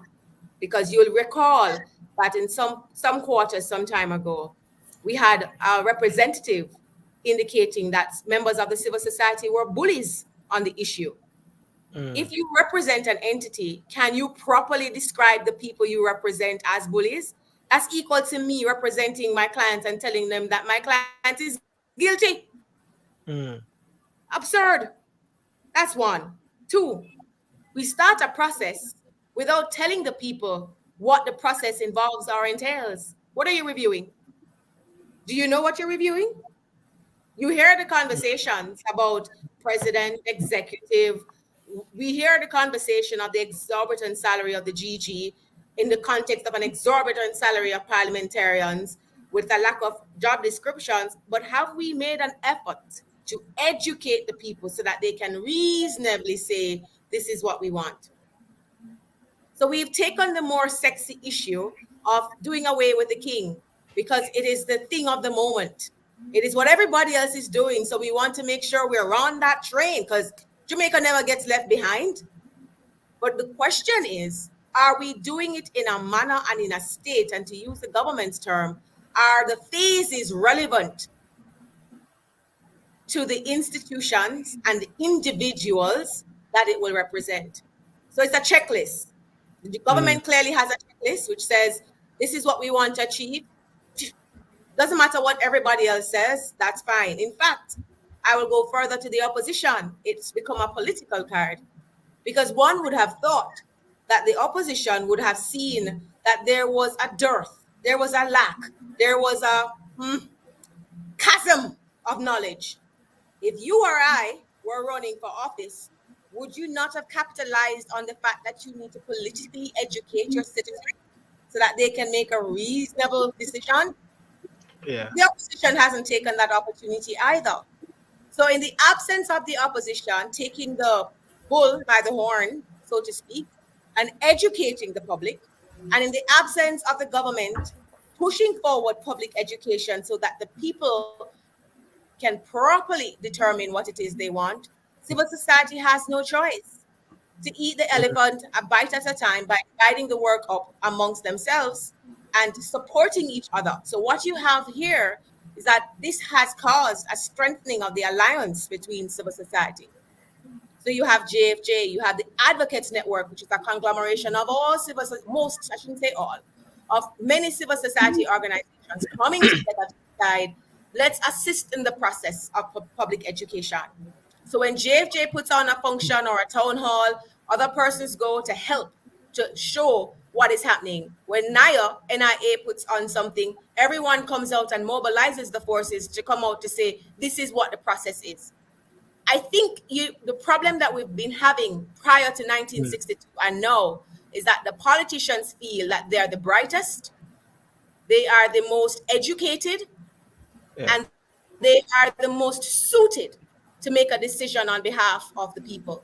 They fail to recognize that they represent individuals and they do not make an effort to break down the Constitution or to present the Constitution to people. So if you go right back to 1962, and even before 1962, and you look at how the constitutions right throughout the Caribbean have been crafted, all of them have been crafted since the participation of the public. And this is where NIA comes in. We are saying, look, let this not repeat itself. We need to push for public education. So when we were invited to make a presentation, we were asking, where's the public education? Where is the information? What's the point of NIA making a presentation to a group of people who already know? Who tells you that include information that we are recommending? What is important to NIA are the people. Do the people know? Because if we don't get people to buy in to be part of governance, what we're going to be looking at is to have a system where perhaps we're ruled by thieves, because gangs will become the order of the day. The rule of law will no longer be a paramount, because we will then make laws for people who are making the laws to serve themselves. And civil society plays an integral role in this. It's almost like because of this, you have now inspired civil society to have a cause that unifies them.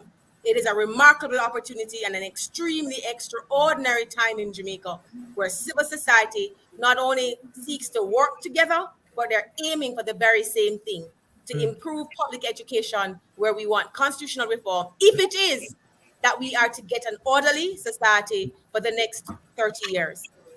So Daniel, are you saying then this whole process of just what happened now, it is not a roadblock or not a stall, but it's an opportunity which has just presented itself? Always.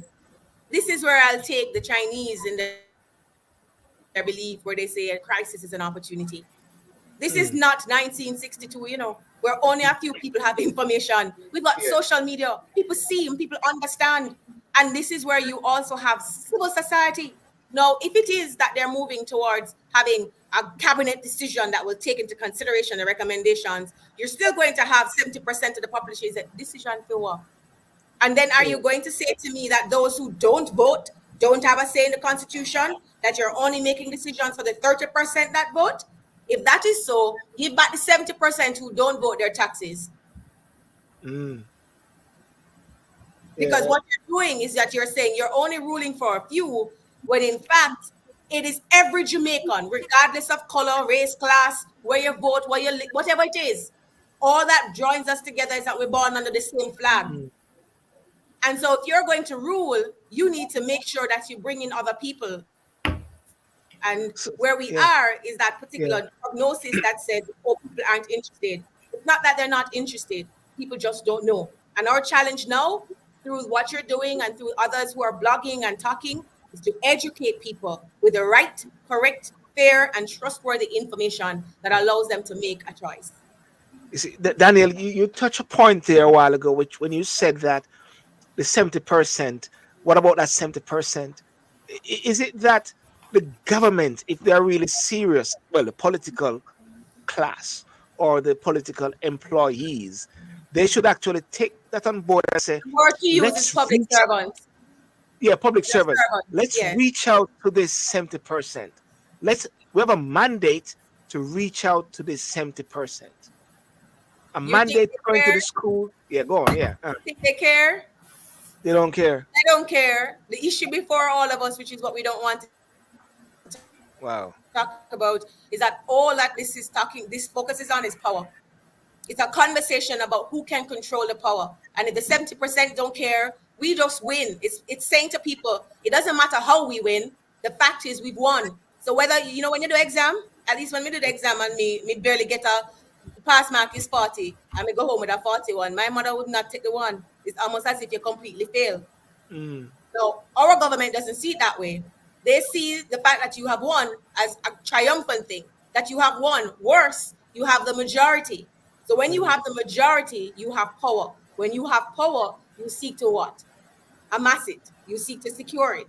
You're not going to be concerned. And when we talk about expanding and exploring and determining what will bring the other people into the discussion, we're told that this has been going on for decades and nobody's really interested in it. It's the Westminster model.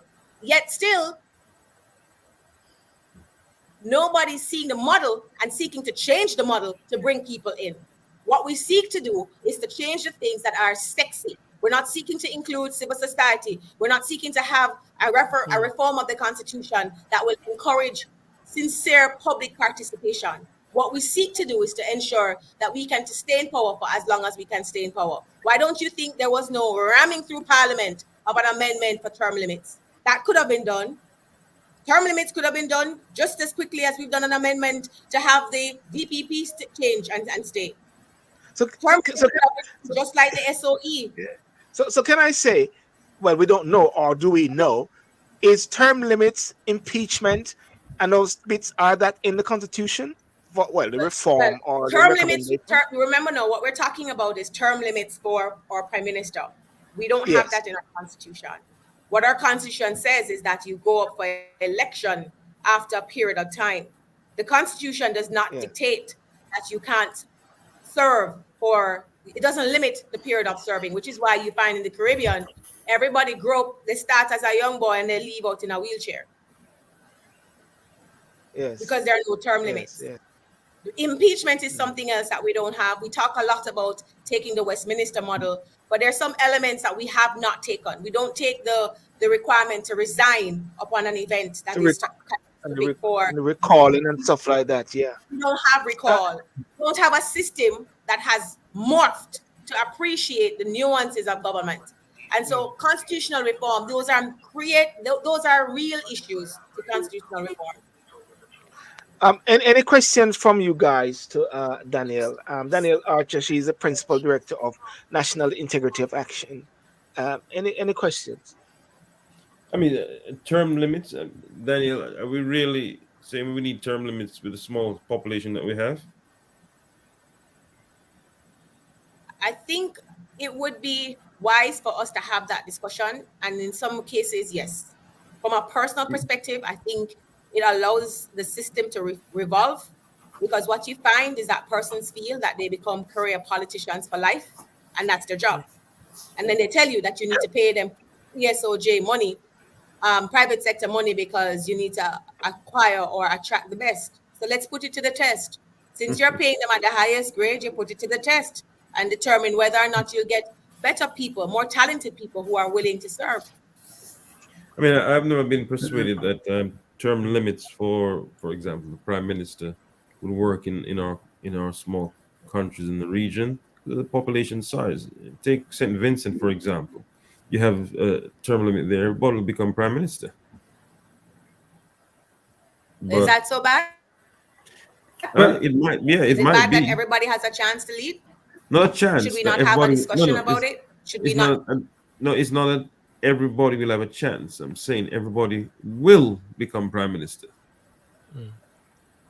Well, And I'm asking you if.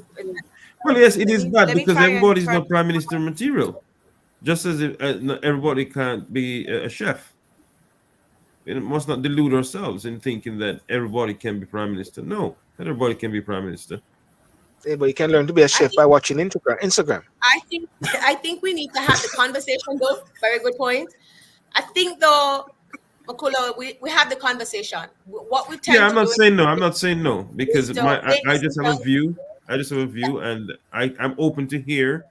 It might be that I'm thinking of it in just a linear manner. It might be able. It might be a case that it could be done in a different way. But I do agree with you. Not everybody should be allowed to stay in the parliament until they're being pushed out in wheelchair. I do agree with that. Well, I think term limits in Jamaica for the prime minister or for parliamentarians is something that they should aspire to, because if you look at the current administration, they've been in place for the better part of 15 years. No. Look, you've had members of parliament who have been in parliament, have their stint in parliament since 1980. Yeah, that's disgraceful. Right. And so what I think we need to have a real frank discussion. Is it a career politician? Do we train career politicians? Is that what we want as a people? But here's the thrust. If that's what we want, that's what we want. But give the people an opportunity to hear from Makulo why term limits may not work. Let them hear from Mr. Mouchette as to why it could work. And can we possibly use the opportunity to craft a Jamaican constitution in a manner that reflects our own nuances and characteristics? So not something that is imposed on us, but something that we craft for ourselves. So the interesting thing, it's a debate that's going on in the US right now, around term limits.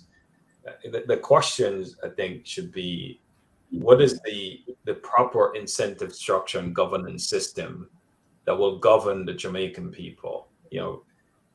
People might beat up California, but California have a couple of things. They have the ability to recall a governor. They also have a system called proposition, where anyone could put something on the ballot, and once the citizens vote for it, it becomes law. Right. So there are things that can be done. I think one of the things that we should consider in the dialogue, the discussion, is what is the governance framework and the systems that needs to be in place to govern the Jamaican people. Term limit could be something, because just like here in the US, we probably will never get term limit because both political parties have to agree, and they're not going to agree, right?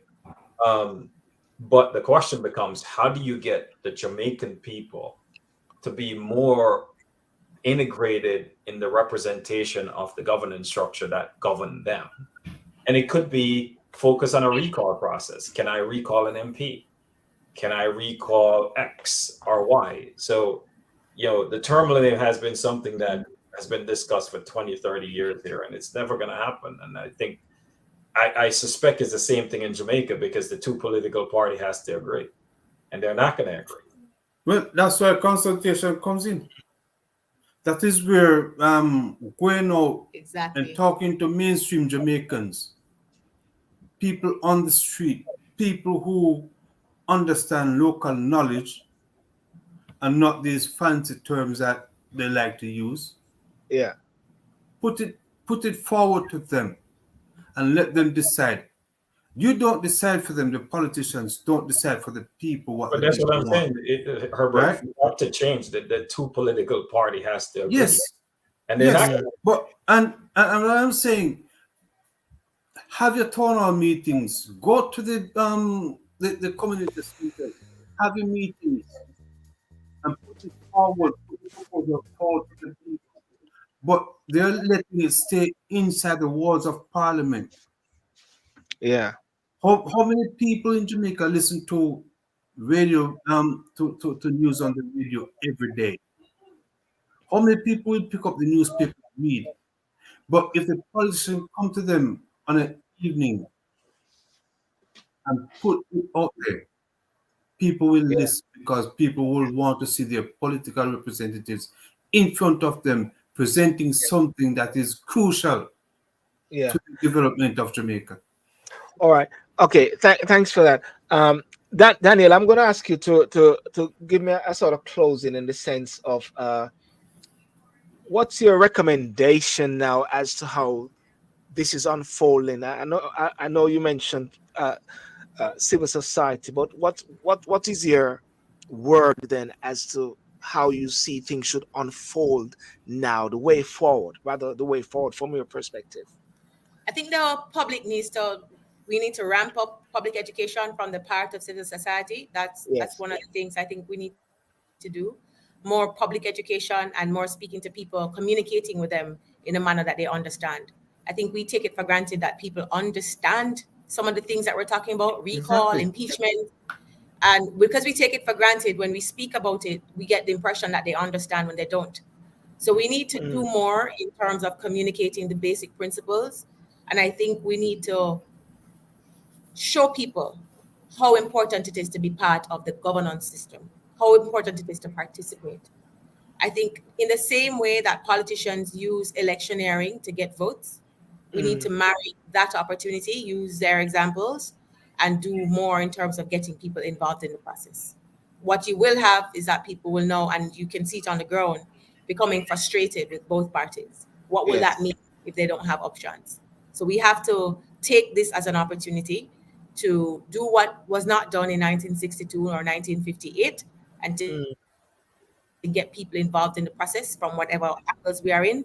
Your program is doing very, very well in educating persons. And I think from the social media positions of your many guests, the articles that they write, how they communicate with their colleagues and persons here in Jamaica and outside of Jamaica in the diaspora means that it is an issue. And we need to continue to communicate about it and to give credible information. Yeah. And finally, the bit about the government and the CRC. Do you think the CRC should continue as how it is? Or there should be this opportunity for it to be revamped as well to accommodate more persons, civil society at the table, not a spin-off, I think how the CRC was conceived was unfortunate, and the lack of trust in how it was conceived means there's a lack of trust in the discussions and in whatever they find, because how it was done was not consultative, and that is a reflection of what will always happen. I think we have to, and I think it would be wise sometimes as leaders. It takes a very decisive leader and a very inspired leader to recognize that my method isn't working. I have to try again. I think the process requires inclusion, and I think the CRC needs to reverse, and the government needs to become more inclusive in determining who or what makes up the CRC. Yes, you have the titles, but you can answer the question, do they really represent the entities that they say they do? Yes. Did they consult with the people that they say they represent to get their views, or did they give their own views? Thank you so much, Daniel. Thank you so much for that. I know you had a long day. Don't want to keep you much longer for this, and definitely we'll have to.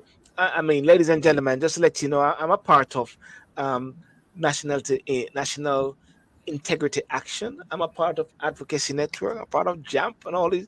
I believe it's very important to be a part of this these civil society organizations. And Daniel, definitely, if anybody wants to be a part of National Integrity Action, just link up with myself. If you can't get all of Daniel. Am I right, Daniel? That is correct. That is correct. Yeah, most definitely. Thank you so much for that, Daniel, and for the short notice. And definitely, we'll have to do a full-on show on Sunday. We have to sit down on Sunday, one of our Sunday specials. No worries. At your service. Thank you for having me. Have a good Thank you very evening. much. Bye-bye. Same to you. Bye-bye. Bye-bye, Daniel. Thank you, Daniel. Thank you, Daniel. Thank you, great. Bye-bye. Bye-bye. Here's a thought. Yeah. I just reflect upon the conversation. It seems we focus a lot on the things that we disagree around, and we're not just seeing it in Jamaica. It's in the U.S. as well. And sort of a lot of time when you distill it down, there's a lot we agree on. And if we try to flip the conversation and let's figure out what we agree on and work on those things, I think we'll see things move forward a bit more. The other thing is, nothing will ever be perfect, right? You're never going to please everyone. So if for example, say how the commission was put together, there's always someone that's going to criticize how it's put together. Yeah. The question becomes, and it's not just within Jamaica, it's as a society, how do we keep the dialogue and the discussion among ourselves, take the emotion out of it, which is a hard thing to do for a lot of people. But focus on the things that will make the Jamaican people better.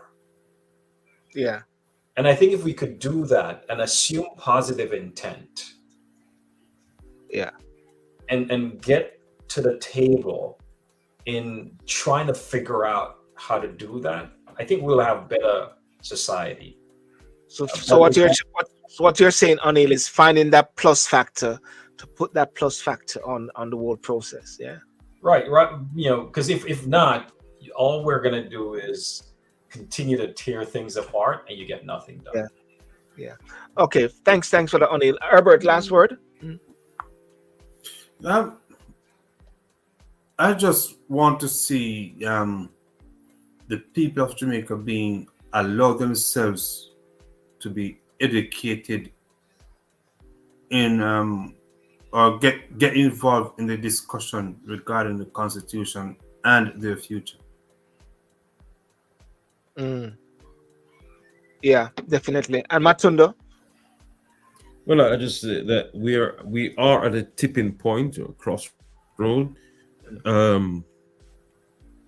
in our evolution politically and constitutionally, and our next move will be a very consequential one. Yes. We better get it right. We better get it right. Don't rush to sign the document. Yes. This entire process needs to be scrapped. As we say in Jamaica, wheel and come again. Wheel and come again. Well, ladies and gentlemen, the last word, wheel and come again. Remember, I'm on your side of the pond next week. Okay, O'Neill, you're in okay, definitely. Well, ladies and gentlemen, I want to thank you so much for joining tonight, and for Michelle and Tubbs. Yeah, Tubbs is in Jamaica, and just to let you know, so we have to listen to him. He's in Jamaica, he's on the rock. You guys are all overseas. I'm in Honduras. Can't speak for you guys, you know what I'm saying? You know? I'm in Mandeville. You're in Mandeville. Where are you, Matundo? I am in London right now. My mind is in Clarendon and Kingston and all the other 12 parishes. So I can go on with the business, yeah? And on the line. So. Yeah, my mind is Clarendon. It's still burn 2 Clarendon, man. 3 Clarendon, man. On the phone. No. Make that 2. I'm from Manchester. You're from Manchester. All right. I'm Manchester the same way. But Manchester is not a parish, you know. We should invade it and take it over. You mean you should constitution reform it? No, man, we're just gonna take it. We're just gonna take it. What reform? We're gonna take it. Reform, out. No, just reform the electoral boundaries. Well, ladies and gentlemen, as I said, tomorrow night, I'll have Mr. Courtney Campbell, CEO and president of Victoria Mutual.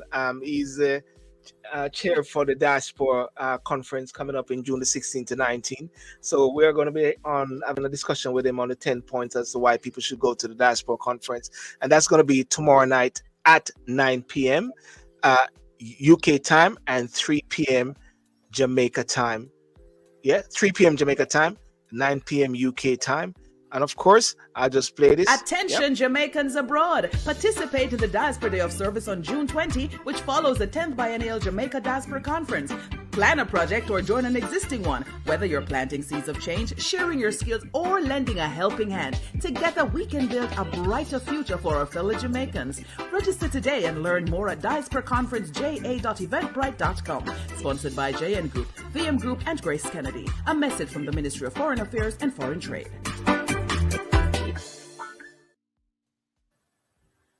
Hey, so that's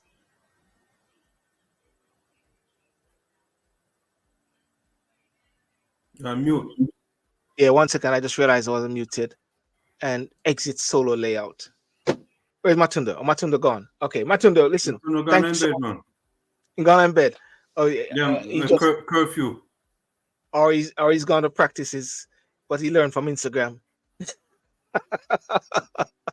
You know, Matunda give me no credit, you know. Matunda give you credit. No, give me no credit. No, so I'm teach man for cook. And you teach him to cook? Yeah. Man. I'm teaching for cook. You know, give me no credit, man. Well, I want to say that you I want to tell her, say you do some wicked. My mother teach me to cook, man. I want to say you do some wicked food, though. You do some wicked food there. Well, I can refine your skills. I can help you refine your skills. Yeah, definitely. Michelle, thank you so much for that as well. Thank you. And Tubbs, my old virgin straight from yard. We need Jamaicans to educate themselves in matters like these and not wait on government political parties because the JLP, PNP won't and more inclusion for the diaspora. Well, I tell her, I'll make sure that we use this platform as well and try to keep it very succinct and straight to the point and try to be as most factual as possible. Of course, people will give their opinions as well, you know. So I want to thank everyone for coming on. Thank you. And for those on YouTube, for those on Facebook, and for those also on TikTok as well, thank you so much. And thank you for those likes as well. And see you tomorrow night at 9 p.m. UK time, 3 p.m. Jamaica time. Boom. Herbert, see you around, buddy. Yeah, later. Yeah, man. Cool.